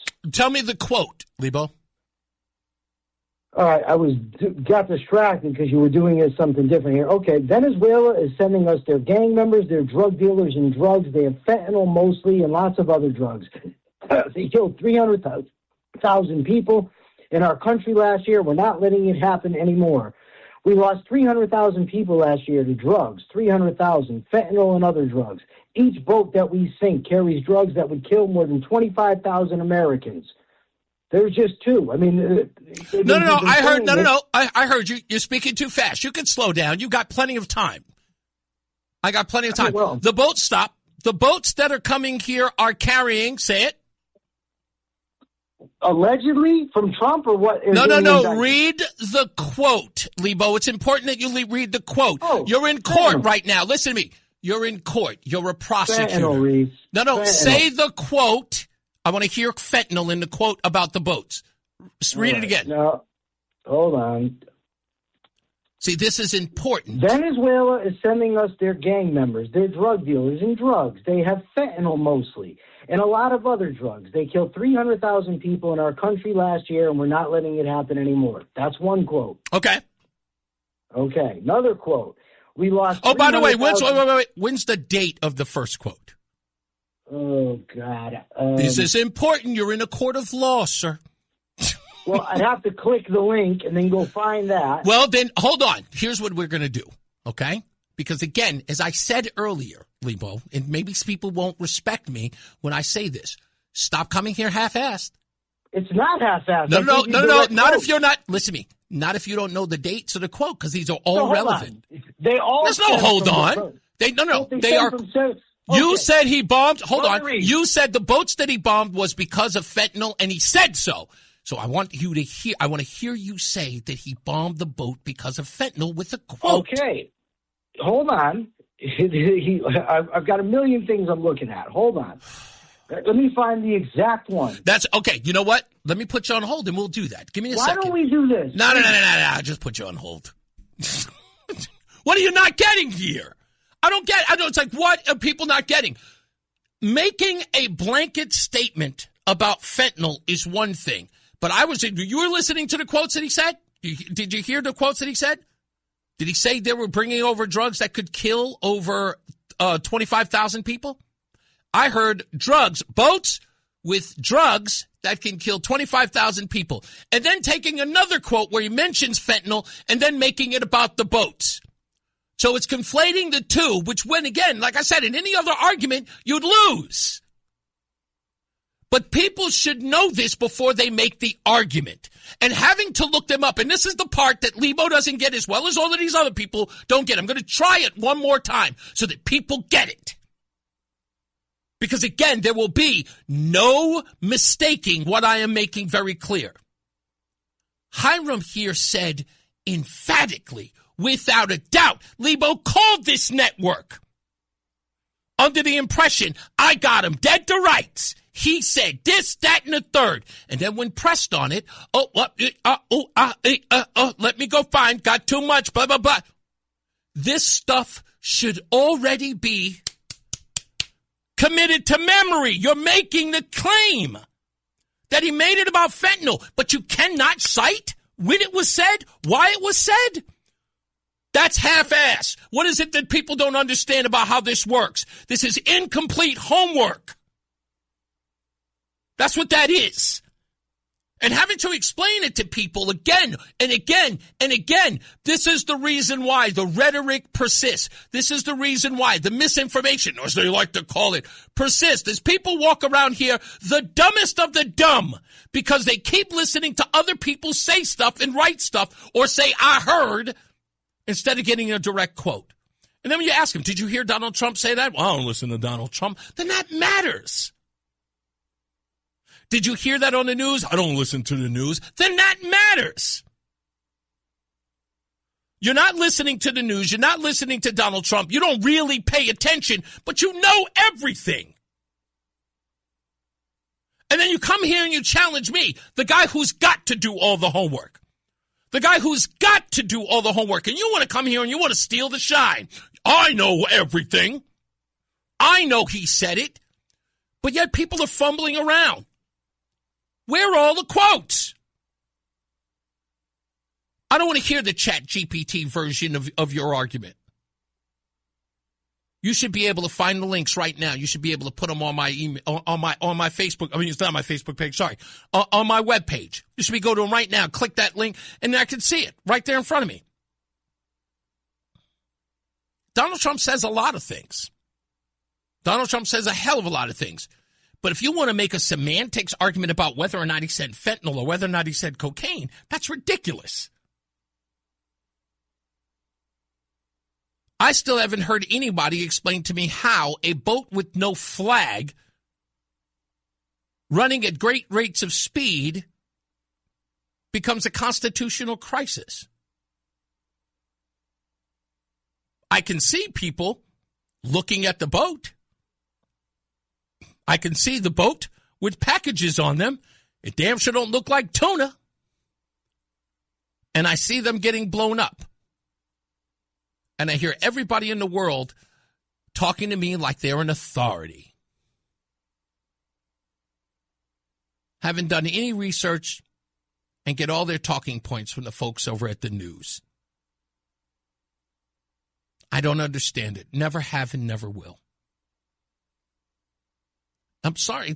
With all due respect, those days are over. I want an informed public. And I want them doing the work instead of just being so eager to come on the air and argue with me. Have your ducks in a row.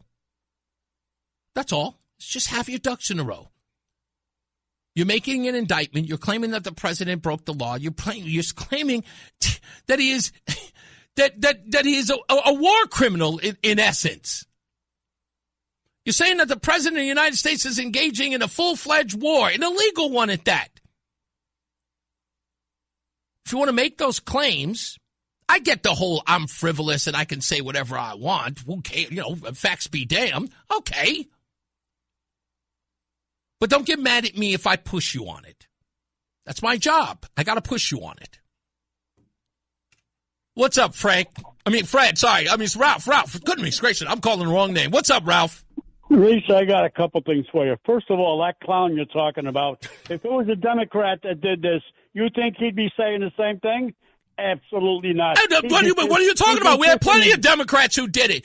Didn't we have Bill Clinton bomb a hospital claiming he was going after Osama bin Laden? We had Barack Obama. Barack Obama went to a sovereign land known as Pakistan, the way he pronounces it, and killed Osama bin Laden. Not a problem.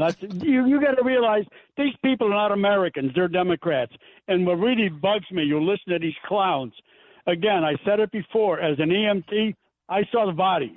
If these clowns ever see the bodies that these drugs killed, ask any one of them, Reese, how many bodies have you seen that these drugs killed, that these lives were lost?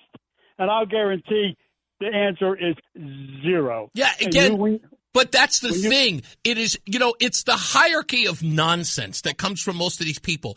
It is more of a constitutional crisis that Maduro is in American custody and is going to be prosecuted for his crimes.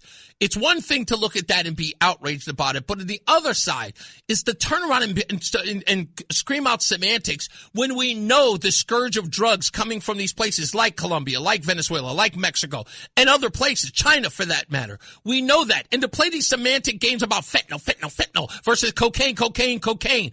Nonetheless, okay, Raheem and Jamal are still going to kill a little kid in a ridiculous turf war over these same drugs that we need to put an end to. And as far as I'm concerned, the ends justify the means. So having this conversation about the constitutionality of all of this means nothing to me. You know what you have to do, too, Reese, is ask clowns like Murphy and the rest of those clowns, what is your plan to stop all these drugs from coming into this country? Please, put it in writing. We want to know what your plan is to stop the drugs from coming in. And I will guarantee they have none. Oh, no. They don't want the stop of the drugs coming into the country. They just believe that, let everybody take drugs if they want to, and we'll love them to death. That's all. We'll just love them through it. Another thing, too, Reese, and I have to say this. You disappoint me because I thought you were a smart guy. Why didn't you move to Minnesota, claim to be a Somali, and start 3 or 4 businesses 4 or 5 years ago? You'd be living on Easy Street right now. Because there's a federal indictment associated with that, and I want no parts of it. None whatsoever. Thank you, Ralph. I appreciate you, buddy. We got to take a break. We'll come back. More news, more views. We'll give Liebo another crack at it. Now he'll have the quotes. I promise you. Ugh. I hate to be mean about it, but the bottom line is that good? Let me calm down. It's really simple. It's really simple.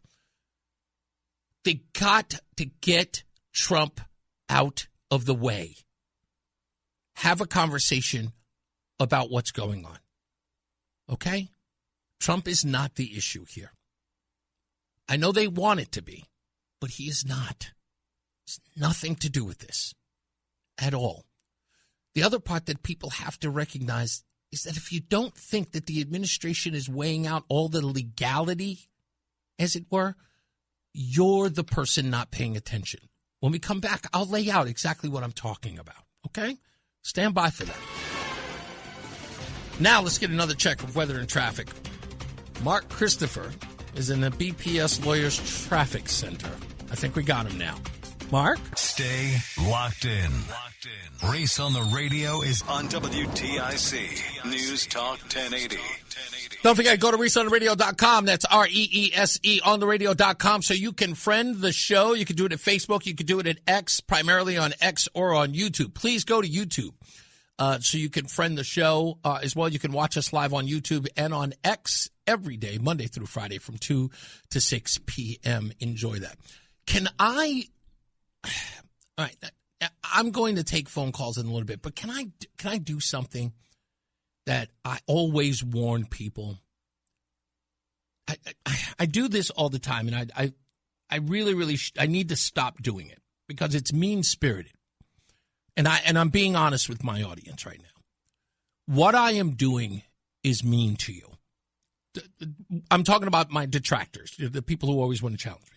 What I am doing to you is mean. I'm setting you up.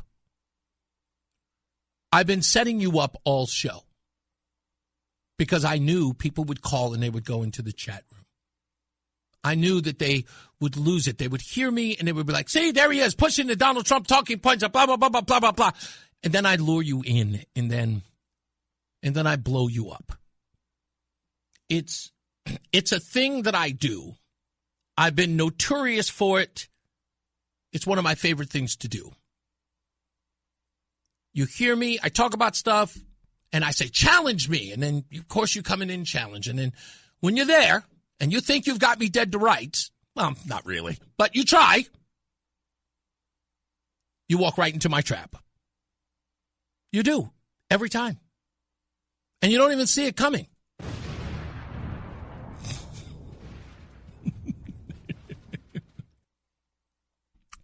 What is everybody arguing about with Nicolas Maduro? What's everybody arguing about? That Donald Trump went to Caracas and grabbed Nicolas Maduro and then brought him into the United States. And why, they tell you?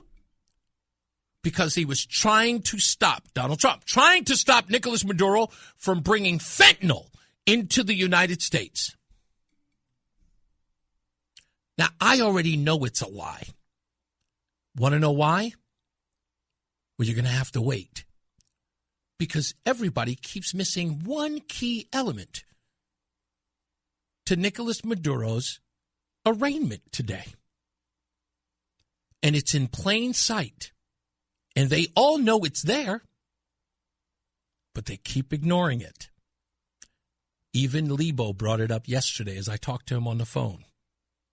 And as usual, I set the trap. Let's get another check of traffic and weather. This time, we're crossing our fingers, Mark Christopher is in the BPS Lawyers Traffic Center. The NAACP calls him, whoa, I don't think I'm allowed to read this. It's Reese on the radio. Let's just say some people are not fans. On News Talk 1080. WTIC.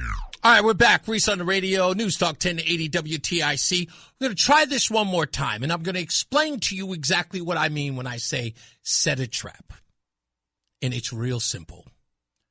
Watch closely. Liebo. Publicly debate me, sir. No. There's nothing to debate. There's plenty to debate. No. You can keep interrupting me and cutting me off and hang up on me. Publicly debate me, and I'm not gonna hang up on you. There's no reason to hang up on I will listen. If you will debate me publicly, I will expose you badly. See, you see what I mean when I say you get arrogant? No. I've always been respectful to you. No, brother. And I'm being respectful, but can I tell you? First of all, I've always been respectful. Hold on. In this particular case, why are you cutting me off? What I just said to you, anytime, buddy. Listen, what I'm trying to express to you is this, and this is exactly where you get yourself into trouble. Okay? Anytime. I don't want to have a when I figure that out with my schedule, I'll let you know. But I want to tell you. I will let you know. But here's my point. When I talked to you yesterday, when you were on my Facebook page talking about all this nonsense about the Constitution, an act of war, blah blah blah. Okay, whatever. Yeah. The bottom line is this, and I said you said that Donald Trump had been running around talking about fentanyl.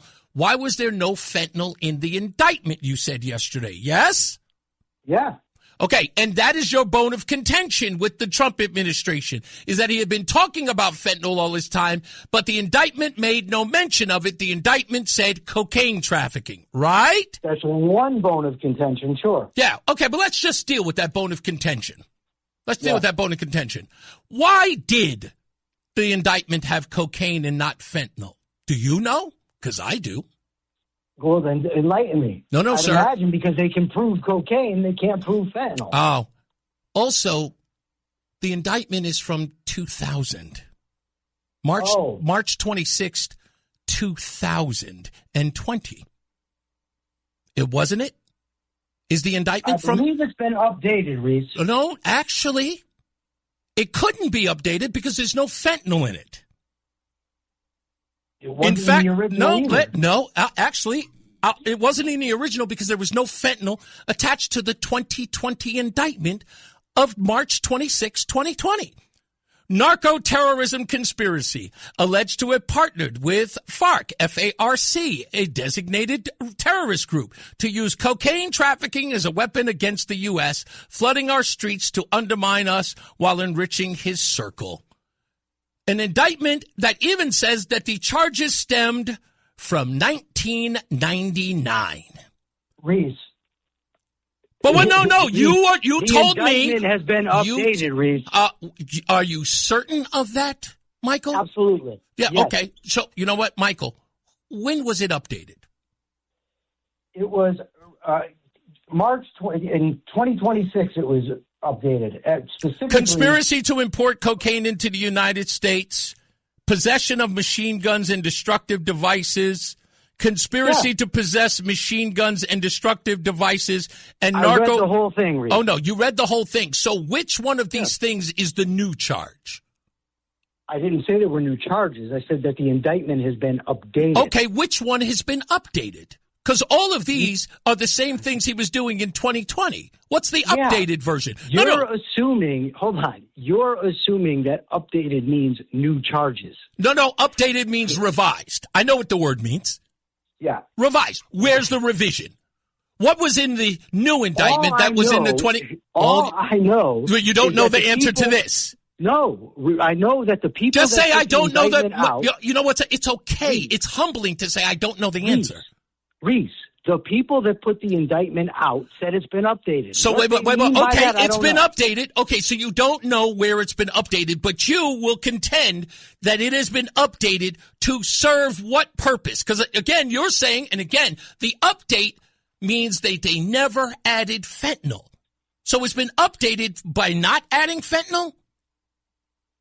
They've never included fentanyl in it. Because the original indictment never had fentanyl. He was picked up on a warrant from 2020. Yes or no? He was picked up on a warrant from 2020, and there's an updated indictment, and they could have updated the indictment to include fentanyl. And because they did not, that means that it was always, what, nefarious? What do you mean? No, it must be, because remember, the whole reason why you're bringing up that they updated the indictment and it didn't include fentanyl suggests that they've been saying, but no, they could have added fentanyl. They didn't. They could have just added fentanyl, but they didn't. Hold on. But they didn't add it. And by not adding it from the 2020 indictment, the 2020 charges, you're saying that is now underhanded by the administration. It doesn't make sense to me. It doesn't hold any water. You're saying... Reese, what I'm saying is underhanded is not the indictment. What's underhanded? What I'm saying is underhanded are the public statements repeatedly made that these boats were being struck because they were carrying fentanyl that's killing hundreds of thousands of Americans. And cocaine isn't either? Huh? And cocaine isn't killing hundreds of thousands of Americans either? No, it's not. Oh, it isn't? So cocaine isn't killing anybody? Cocaine, on average, kills about 2,000 people a year. Oh, you mean the actual cocaine? You mean the drug itself? Yeah. Okay, what about when they're talking about hundreds of thousands of fentanyl deaths, they're talking about overdoses. They are? Hold on. Stop. They are talking about? How do you know that? Because that's how many people overdosed, Reese. Mm-hmm. They're referencing overdoses. They're not referencing the war on drugs. How do you know what they're referencing? You don't think that they're referencing war on drugs? I'm not even talking about that. I'm talking about drug dealers and drug users who are harming individuals. What about the drug gangs? They're not killing anybody? Drug gangs are killing people, certainly. Yeah, hold on. That's the result of the war on drugs, Reese. No.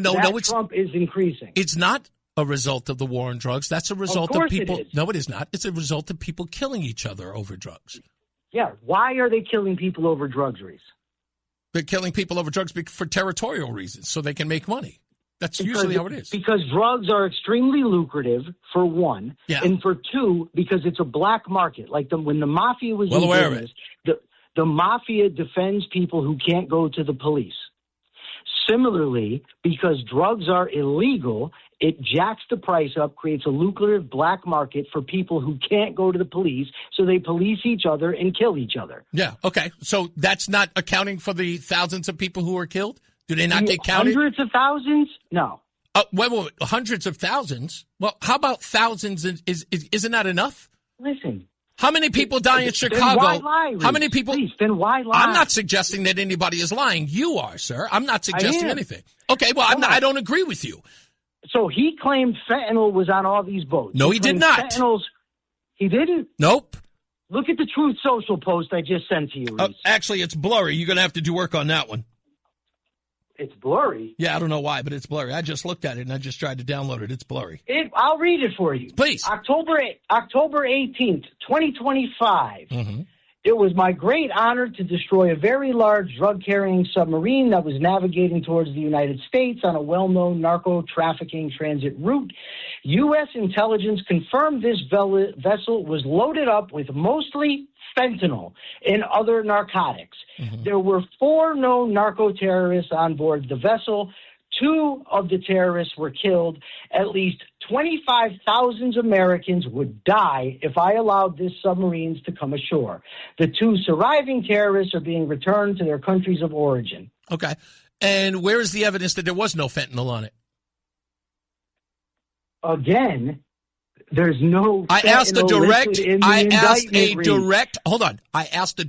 question about the Truth Social post you just quoted. The evidence that there was no fentanyl on the submarine is what? The evidence is, and anybody listening can Google. What's that? I'm listening. So what was that noise that just came through? I don't know. It's just a stupid phone thing. Go ahead. I'm listening. Right. Okay. Again, if there were mass amounts of fentanyl coming from Venezuela, why not include it in the indictment? We're going, okay, now you're going in a circle. That's my evidence. Hey, no, I need, come on. You're better than that, Liebo. Reese, the evidence. Reese, so hold on. Your evidence is that Donald Trump, a man who's been lying publicly for decades, says it's fentanyl. but yet it's not in an indictment, and yet the experts on the subject say fentanyl doesn't come from Venezuela, cocaine does. That's what the experts say. The indictment matches what the experts say, but we're going to take Trump's word for it. Again, I have not heard you express the evidence that the submarine did not have fentanyl on it. I just told you why it's not included in the indictment. That's the evidence. Okay. What other evidence do you need? What evidence do you have that it is on the submarine, Reese? Other than Trump claims. Hold on. See, this is exactly where you get yourself into trouble, because guess what you just did? You asked me to prove a negative that you can't prove yourself. You said, no, Liebo, let me finish. I'm trying to be as courteous as I possibly can, but you're so argumentative. And again, this is where your arrogance kicks in. I keep trying to explain to you, yes. A jerk. No, if you weren't a call jerk, me a jerk. Call me a jerk if you want to. That's fine. But the bottom line is this. Being a jerk. Listen, if you think I'm being a jerk, that's fine. But again, the bottom line still remains this, and I'll say it to you again. Donald Trump said that there was fentanyl on the submarine. There's been no evidence to disprove it, but let's just say that it wasn't there because it wasn't in the indictment. That's my proof.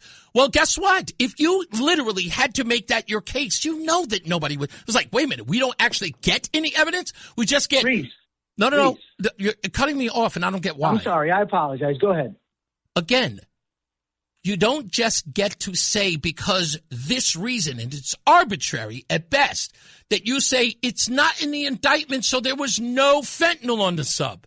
That's not enough. You know it isn't enough. Wait a second, Reese. Well, that's not what I said. What did you say then? He made a positive claim, so it's not. You're asking me to prove the negative. I'm not asking. No, you said you said it wasn't. You said it couldn't have been fentanyl. No, you said it couldn't have been fentanyl. No, I did not. You said it couldn't be fentanyl because fentanyl doesn't come from Venezuela. No, what I've said is the evidence is that fentanyl doesn't come from Venezuela, and the evidence is that fentanyl is not included in the indictment. Donald Trump made a positive claim that there was fentanyl on those boats. And what I'm saying is there's no evidence of that other than Donald Trump's claim. Okay. And again, that doesn't mean that there isn't facts associated with his post. Because again, what you're saying is the president of the United States put out an operation that destroyed a submarine through his military. His military gave him the... Why? I still don't know why you're interrupting me. Because first you said he didn't claim it. No. No. You provided. Wait. You provided the claim about a submarine, not a boat. You said on a boat. Now you're telling me it's a submarine. Those are two different things. So anyway, since we're on the subject of the submarine, let's stick to it. I'm not the person who came up here with the wrong information. You did. Now I have to correct the record. Information. You said boat, and now you're telling me it's a submarine.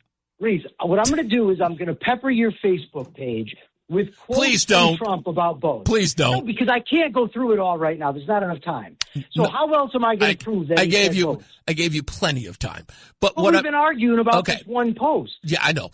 When are we going to publicly debate it? That's all I want to do. Liebo, it's okay. You're going to be fine. Are you going to publicly debate me? Yes. But if it works in my schedule, absolutely. I'd love to. I'll work around you. Anytime I know you will. It, I know. Listen, look, everybody's an intellectual challenge to you, Liebo. I know. It's okay. What? Everybody's an intellectual challenge? I don't know. For some odd reason, like you want to debate me publicly so I can... What? To do what? To humiliate me? Well, you must not know me. You can't humiliate me. Humiliate you, no. Defeat your argument, yes. Oh, listen. This is the difference between you and I, Liebo. I'm not trying to win any arguments, dude. What? No. Reese, you hung up on me earlier and literally went off. I put you on hold. On the show who don't know what they're talking about. Because, Liebo, I had to make you... say that Liebo, over and over again? Yes, I had to make you go back and do your homework. You should have came prepared. You of all people. So hold on a second. So you think that you can click me off, insult me, talk about how I'm uninformed, get all my information from the news, and then when I want to debate, you come out and say, why would you want to debate me? No, I'm asking you, why would you want to debate me? Why? Because obviously I have some, I'm some sort of like, what am I? Like am I some sort of person that you have to debate so you can prove me wrong? Like, am I some sort of is this an Ahab Moby Dick thing? Like, what is this about? Reese. I'm not. Reese, I debate people all the time. Yes, I know. I know that you do. It's a cottage industry. Yes, I debate people with whom I disagree with their ideas. Yeah, I'm going to take a break. Do it. I'm going to take a break. But can you imagine a debate where you sit up there and you lay out everything, and I just look at you and I go, I don't care. It's not a debate. I want you to no make kidding. your argument. This is the reason why I don't debate. But it's a good one, though. It's all right. Thank you, Liebo. I appreciate the time. We got to get another check of weather and traffic. Mark Christopher is in the BPS Lawyers Traffic Center. Hey, buddy. The hour that packs a punch. It's Reese on the radio on WTIC News Talk 1080. You guys know that I always keep it real here on the program. And sometimes even I have to get chastised in some ways. But in being chastised, I still have to defend myself. So I want to read what Zap wrote, okay? Zap says, I normally enjoy your show, Reese, and what you have to say. But today you seem very argumentative with the name calling and telling people to do their homework. Today's show is very demeaning. You and Liebo can have a debate. That's what a real conversation is. If everything you say is gospel and we need to do our homework and we can talk about things with you, why would you even call in? Why would anybody call in to be insulted? Okay. You're part right, Zap. I am argumentative. I'm being argumentative. Okay. I can't always hit him out the park. I'm genuinely a nice guy. In fact, I will say I'm absolutely generally a very, very nice guy. I believe so. However, I am not to be trifled with. Ever. And if that comes off as mean-spirited, I expect people to take issue with it. It may be a little off-putting. But I am not. I don't suffer fools. I just don't. And if that's insulting as well, true. We'll give it a minute. I'll explain in a second. It's very important. I'll explain in a second. Let's get another check of traffic and weather. Mark Christopher is in the BPS Lawyers Traffic Center. Hey, Mark. It's Reese on the radio on News Talk 1080 WTIC. I'll get to the phones in a second. Again, like I said in the last break, I don't suffer fools. These arguments that people are screaming and hollering about how upset they are about Nicolas Maduro, but not giving two damns about the people or the lives in which they affect. I hear this nonsense where people talking about the drugs weren't coming to the United States, they were coming to Europe. Well, where's all the globalists now? What, the lives over in England don't matter either? Drug trafficking into Europe, not a big deal? Well, as long as they're not coming here. Drugs are the scourge of everywhere. And as long as they persist, people will die. Lives will be lost. More than likely innocent ones that have nothing to do with drug use or drug trafficking or drug selling. Innocent people always die. They get the brunt of it. What happened to all the compassion as it comes to them? I take this personally. That's one. I do take it personally. Drugs are a huge part of my story through my family. It destroyed families, destroyed family members of mine. It's personal. It is personal. And I know there are a lot of people out there that don't make a big deal about it, and they want to argue semantics. Fentanyl, cocaine. One's worse than the other. It doesn't matter. Really? A lot of us don't see it that way. We like to call ourselves normal folks. And with all due respect as it pertains to Liebo, I got nothing against Liebo. None. Other than what I got an issue with. He knows what it is. We'll deal with that, he and I personally. But I don't suffer this whole nonsense about people telling me how smart they are and doing it in an arrogant way. The whole arrogance about he said this and he said that and Trump this and Trump that. Well, if it's about Trump, then we're obviously not paying attention to what the issue is here. The indictment is from 2020. Yes, absolutely. Is there any fentanyl in the indictment? Yes, but the indictment was from 2020.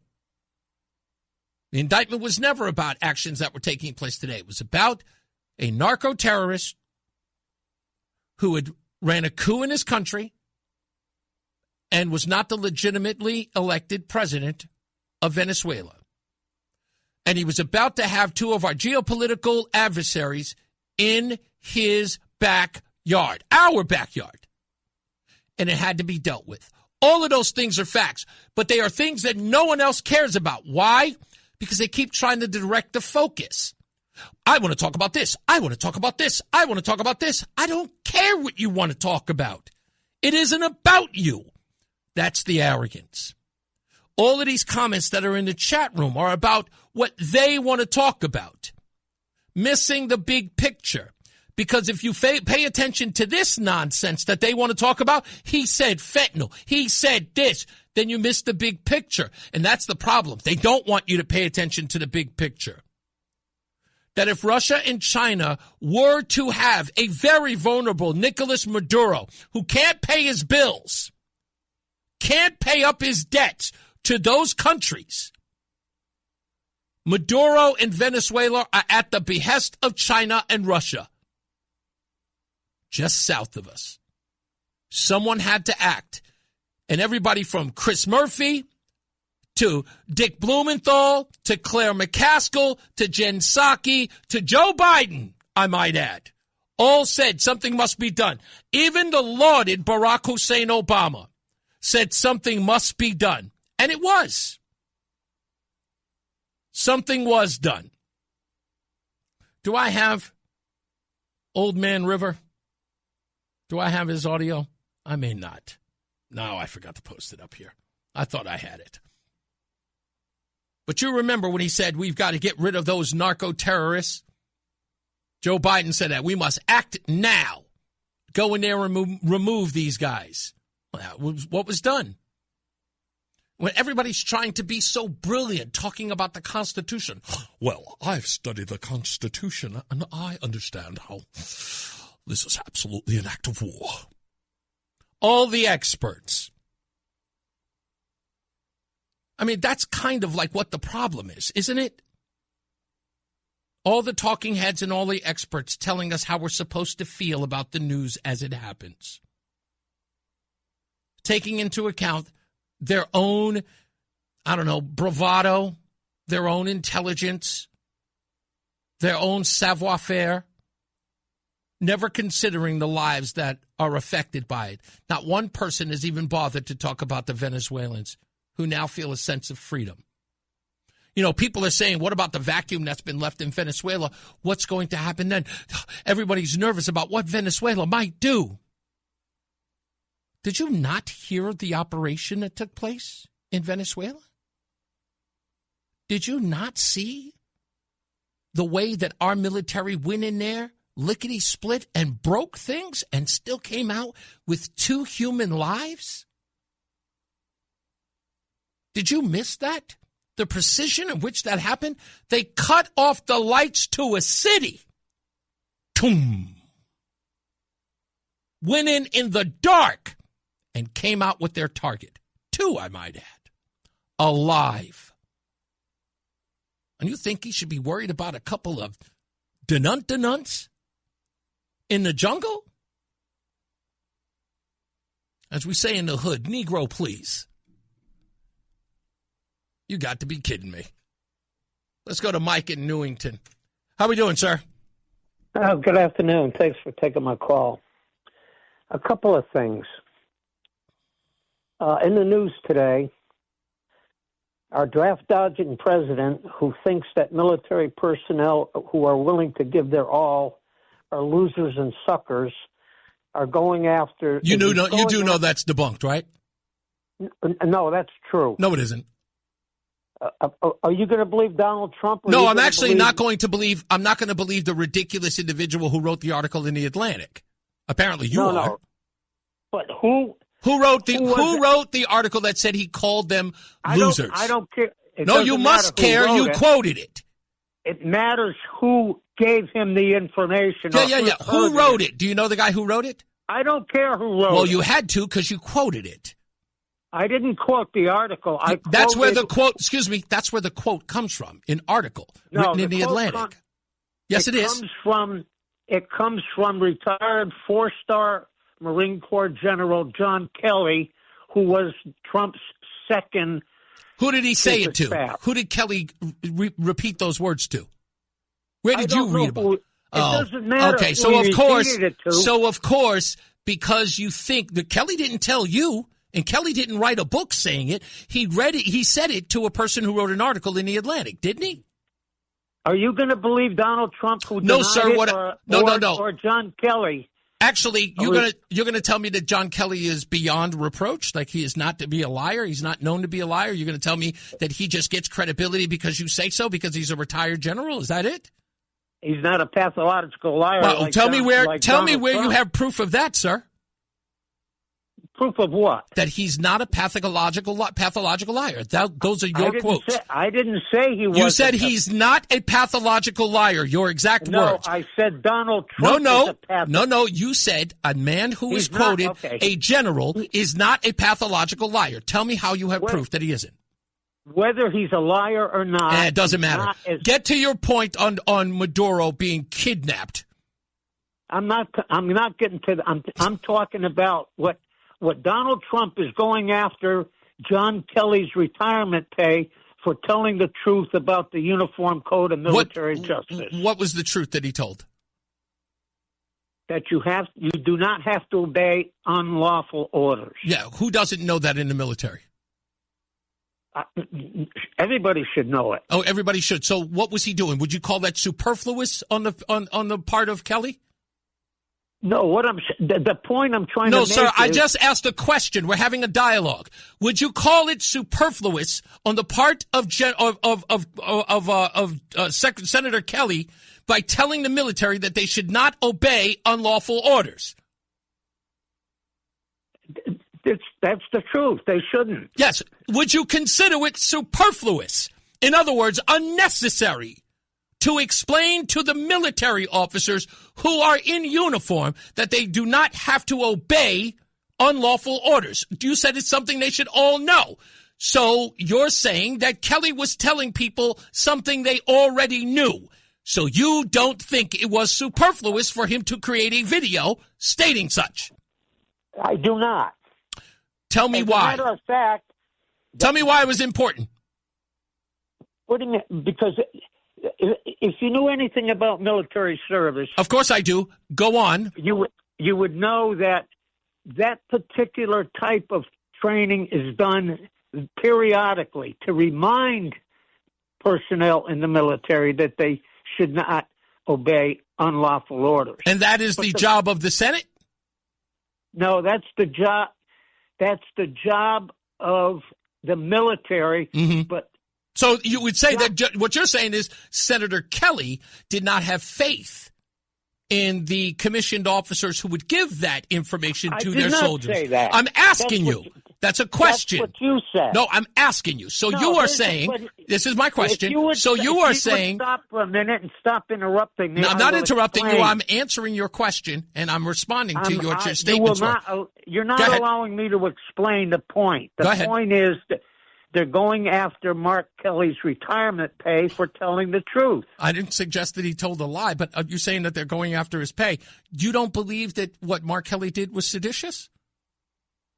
Oh, not for a moment. Well, what about the people who do believe what he did was seditious? Well, then they have a problem. Oh, you mean that you said they have no merit? They don't know what sedition is. Okay, so you don't, again. Sedition. So wait. And isn't it a matter of opinion in this debate, sir? Some people believe that what he did was seditious. Some people believed what he did was merit. Will you stop interrupting me, please? It's a question you can't seem to answer. You're interrupting me. The point I'm trying to make is, well, certainly Donald Trump knows about tradition and sedition. A treason and sedition is what he committed on January the 6th. Really? Absolutely. Really? Who was charged with sedition, sir? Nobody was charged. Well, wait a minute. What? Nobody? No, not one person was. Hold on. Not one person was charged with treason? No, because the Supreme Court gave him a free pass. No. I'm talking about the people who went into the Capitol building on January 6th. Name the people who were treasonous that day, who were charged with treason. And they were, who was an indicted co-conspirator with Donald Trump? You said he committed treason, sir. Nobody was charged. Okay, so there was no charges of this so-called treason, but yet Donald Trump is guilty of treason, in your words. He wasn't tried anywhere. But in fact, when he was indicted, there was no indictment for treason, was there? No, there wasn't. But that's what he committed. But he committed it. He committed it, so you're saying that calling someone treasonous can be, if I'm clear here, calling someone treasonous can be a matter of opinion? Well, not unless it's charged in court. Well, sir, you just said that what he committed was treason. And again, I'm asking you, if he wasn't charged with it or indicted of it, then calling him treasonous, it can be a matter of opinion, yes? That is my opinion. Thank you, sir. And then when I asked you about Mark Kelly being seditious, you said it's not true emphatically, and I asked you whether or not that could be a matter of opinion, and you're saying, but they would be wrong. But it's a matter of opinion. Certainly it can be a matter of opinion. I'm glad you see it my way. You're twisting this whole... No, I'm not. Twisting my... No, I'm not. Twisting my whole point. No, I'm taking your point into account, and I'm using it against you. Well, you're not doing a very. You're not. Yes, doing I am, because you're frustrated. Your frustration. No, I'm not frustrated. You're frustrated. Listen. One other thing. Don't be mad at me. One other thing. In the business world, there's the law of supply and demand, and I apply that to the drug situation. Okay. Without a demand, there's no supply. So we shouldn't stop it? Oh, I didn't say that. I'm asking. That's a question. You did hear the question mark at the end of it. So we shouldn't stop it? Stop what? Drugs into the country, man. Yes, absolutely. Okay. However, what are we doing about the problem of those that use the drugs? Nothing. I didn't suggest that. Those people have a disease. Absolutely. Yes. And yet Donald Trump chooses to cut medical Medicaid and Medicare? Well, you must have missed the earlier part of the show when we were talking about the millions of dollars of fraud that happens right here in Connecticut and in other places across the country. You must have missed that. No, we absolutely have to eradicate. Thank you. And that's my point. And Donald Trump is doing nothing about it. Yes, of course he isn't. Of course, without the demand, there's no supply. Yeah, I got it. You're 100% right. So just leave them there. We appreciate your time. Thank you so much for calling. Make sure you call back, right? I sure will. Thank you. Got it. Thank you, Mike. All right. I promise we'll get past all this. I'll get the rest of your phone calls. Stand by. We'll get to them in a second. Mark Christopher, he's in the BPS Lawyers Traffic Center. Hey, Mark. The Odyssey app lets you jump back to the moments you missed from WTIC News Talk 1080. Download the free Odyssey app, search WTIC News Talk 1080, and tap earlier today to get started. Don't forget, you can always go to ReeseOnTheRadio.com. That's REESE on the radio.com, as well as download the Odyssey app to check out the program whenever you want. I want to give a shout out. I should have given a shout out earlier. Please forgive me. Space Patriot in the chat room today. Brand new. And, of course, all the scallywags hanging out there as well. Carmela, who's always there. God bless you, Carmela. I love you. Aaron B. in there as well. He says, they hate Trump so much, if he came out in favor of breathing to live, they would hold their breath. That's right. That's what Senator John Kennedy said. I'll never forget that. That was good. Fritz the Cat, another original scallywag in the chat room as well. You can always become a scallywag, folks. That's by entering the chat room at either Reese on the Radio on YouTube, or on X. And all of you are always some of the most important people on this show. I love every one of you, but you people who listen to the program and sit by and opine in the chat room, I love getting to you as often as I can. Even the ones who, like the rabble-rouse. I love them too. I do. I don't, like I said, it's nothing personal. I hope that people don't. But what I do take personal are people not doing the homework? You know, one day, oh, Melody, I'm sorry, I forgot you. I forgot you were there, Melody. My bad on that one. Thank you, Melody. Roland walked in one day because remember, Roland and I spent 3 years now, almost 3 years, never seeing each other. Now, we had met. Every time I came down here, we met. We knew what we looked like, but we did not see each other for 3 years working together. As I'm all the way in San Antonio and he is here.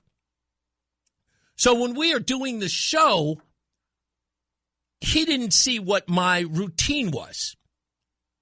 And then when I get here and I move to Connecticut, I come into the studio, Roland walks in, and I'm sitting at my desk hours before the show. And Roland was like, I don't think these people know how much you put into this. And, I just shrugged my shoulders, and I'm like, hey, my show is 4 hours. I put 3 hours in. 3 hours in. I'm in this. And that's not it. If you've listened to the show on Fridays, what does Roseanne complain the most about? Every day I'm working. Not hustling. Working. I don't like that. I never like that coming here. Every day I'm hustling. Every day I'm hustling. No. Every day I'm working. Working. And that's for you. That's for you. And they come here and they say, hey, Reese, did you hear that story about such and such? I'm like, yeah, of course I did. I was like, man, I can't believe you heard that story too. I miss nothing because you deserve it. You deserve better. Speaking of better. No worries. I'll do all the hustling for you, Reese. Don't worry about it. I appreciate you. Speaking of getting the work right, that man getting you home right there. That's Mark Christopher. He's in the BPS Lawyers Traffic Center. What's up, everybody? You know who it is. You know who it is. You know who it is. It's Reese on the radio. Frederick Douglass of the 21st century. It's WTIC News Talk 1080. John Beckman in the chat room says, I knew that last caller was a liberal because he started out by saying, I was watching the news. Dead giveaway, John. Dead giveaway. Melody says, boy, oh boy, Reese, you earned your pay today. I tried to every day. Every day. Hey, let me get to this guy real quick. We're going to leave Frank for last. He's only going to call about silver and gold. I know that guy. Randy, I spoke to him earlier today when I was filling in the WBEN. Randy is in Randolph, New York, in West New York. Hello, Randy. Welcome back. Hello there, and thanks for having me on again. I appreciate that. No play. As soon as I saw it in there earlier, I said, it's got to be Randy I spoke to earlier today. Yeah, that would be me. Well, thank you for following me all the way to Connecticut. Not a problem. So I just wanted to tie in a little bit more where we were talking today, and we kind of ran out of time there. But yes, there's a lot of people that are saying that Trump shouldn't have gone to get Maduro, and he should have, talked to Congress, whatever. But you know what? The narcotics problem in itself is an attack on the United States. Mm-hmm. And societies across the globe. And yes, and then we have the election issue, and I'd like to touch on that in a minute. But I personally have lost two of my friends. All right, so it's personal. Yeah, I hear you. I'm in that boat with you. One of them is a family member who had 3 kids under the age of 10, and I had the privilege of having the chore of having to go and tell those 3 young kids that their father had died. Damn. So it's personal for me. And as the commander-in-chief, Donald Trump has not only the authority, but the responsibility to protect his citizens against attack from foreign entities. So the narcotics, to me, is already there. And then on top of it, I started to talk today a little bit about the election issue. Yeah. I think it's pretty well known and accepted. It's fact. It's been proven that Smartmatic and Dominion originated in Venezuela to try to keep Chavez in power. And then it went on from there to keep Maduro in power, and they exported fraud into elections all over the world, the United States being one of them. I worked with actually a couple of election validity groups here in New York. And we probably don't have time to get into all the statistics and things that we found.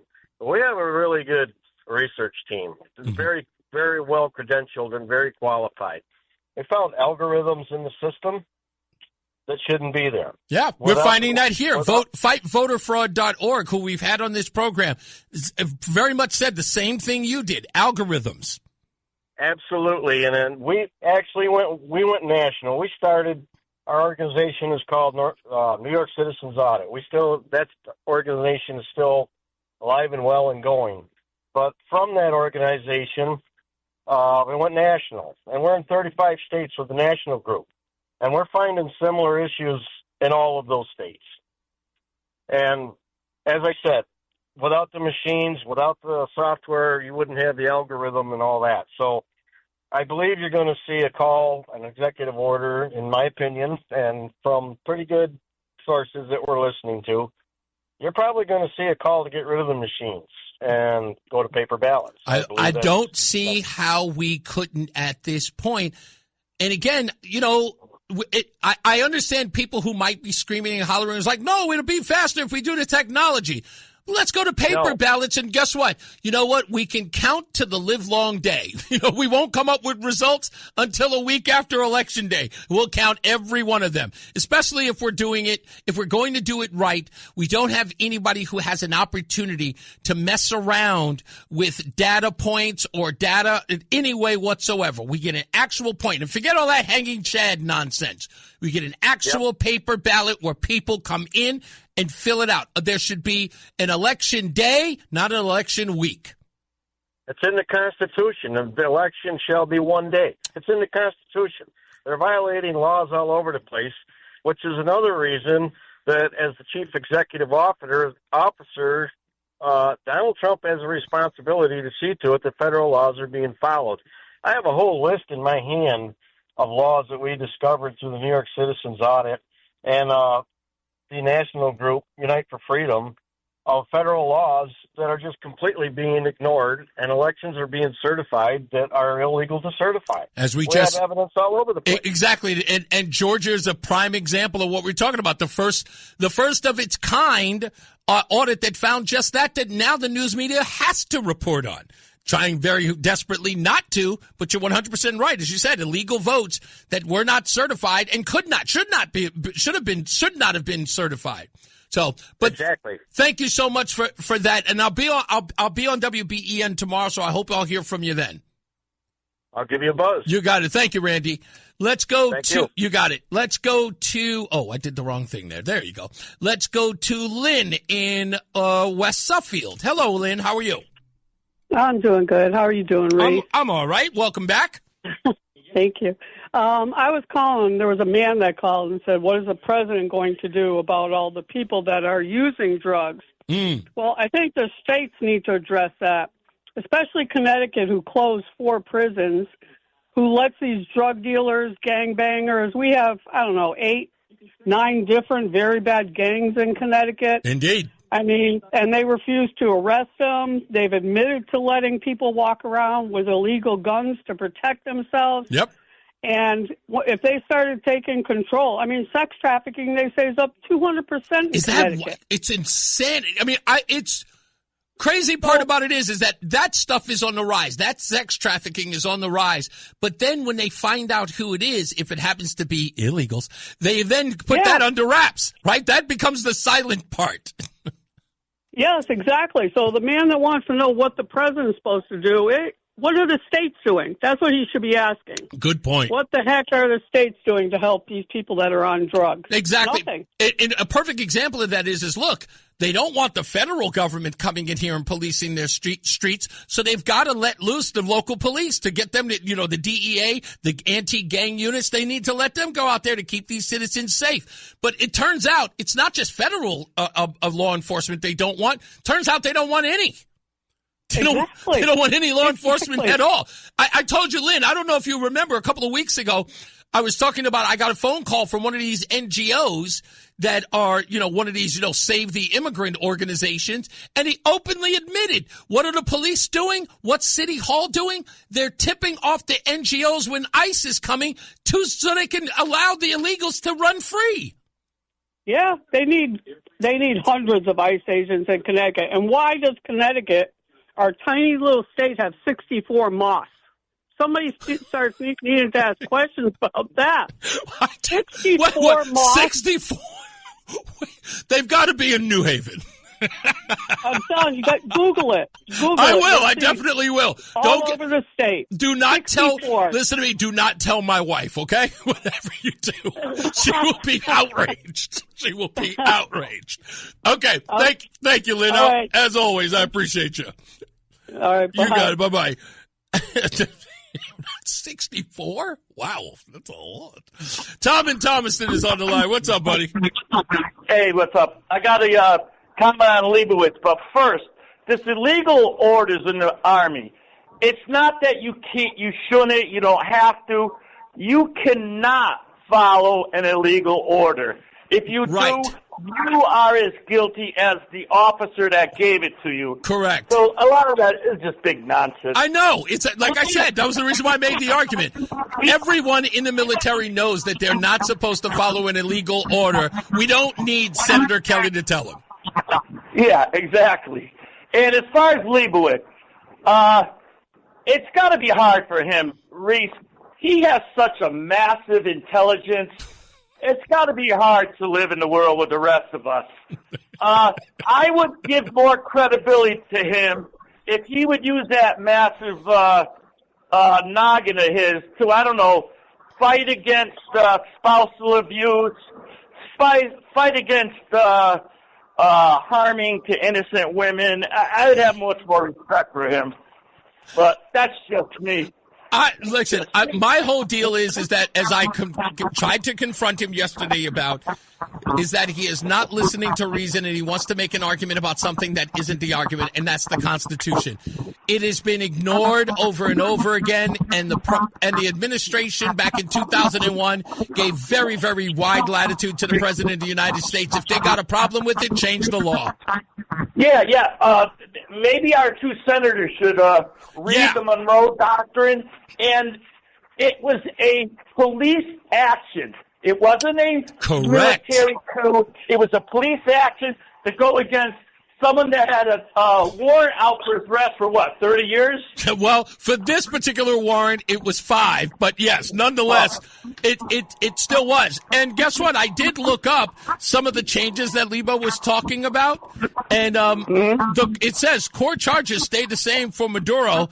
Pretty much the changes were new defendants were added. That's it. Go. That's all it was. New defendants. That's all. And let's not forget the facts. People have their own truths.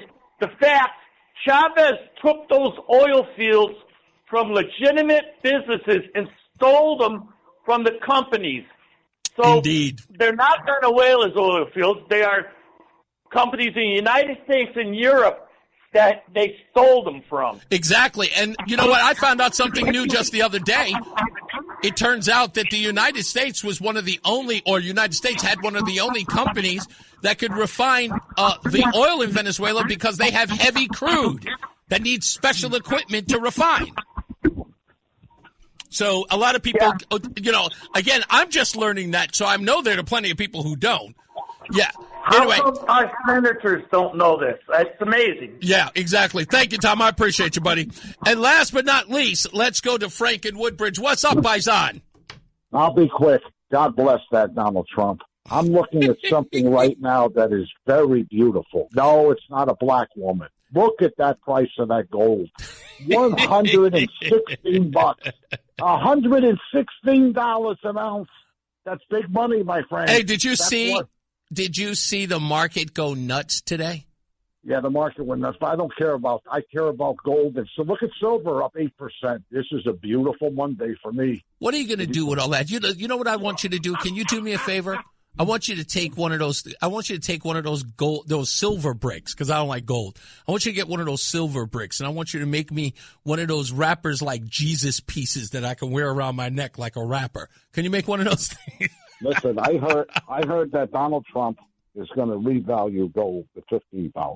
If he does that, I'll buy you and Roseanne a house. Damn. Well, if don't he ever let revalues- Roseanne hear you say that. No, I'm telling you, if he revalues gold to $15,000, I'll buy you guys a house. That's my word. Frank, please, whatever. I don't want to be indebted to you. This No, just you don't have to. No, it's on the house. seems like.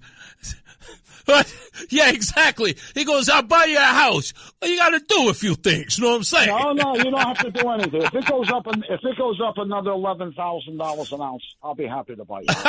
Well, much. Roland said, "Can I get in for $1.50?" Yeah. Frankie That's has. what I'm talking about. Thank you, man. I love you, man. I'll talk to you soon. Like I said, I wish that I had the wherewithal to follow stocks. I did it once, and it was just too much. Too much. I couldn't do it. Oh, yes. Bushwhacker brings up a great point, and I'll consider it homework. It says, we need to remember to watch the CBS Evening News tonight. It's supposed to be an all-new Back to the Center reporting. And that's true. Tony Dokapol, as we played last week, says that he is going to be held accountable. I don't know if you watched the interview that he did with Pete Hegseth, the Secretary of War, this weekend. Go back and check it out. In fact, if you really want to see something interesting, go to the Mediaite website and see what they said about it, because they are not happy with Tony Dokapol. They believe that he just let him have free reign. Beckman says, a $2 million house, Frank? No, absolutely not. The same Roseanne that said, and I quote, we can do 1.6. We cannot do 1.6. We are not that wealthy. We can do. Yes, that's right, Craig. She did say that. We can do 1.6. We cannot. We cannot. Maybe 6, but not 1.6. Maybe 6. Even I don't want a house like that. That's way too much house. I agree. What how many square feet do you have? What are you working with? I don't know. You didn't. How many bedrooms? 3? We have. You got a man cave. Yeah, we have 2 bedrooms. Right, and then you got the man cave, which kind of could work as another bedroom, right? Oh yeah, we're sleeping in there now because we got in-laws and all that stuff over.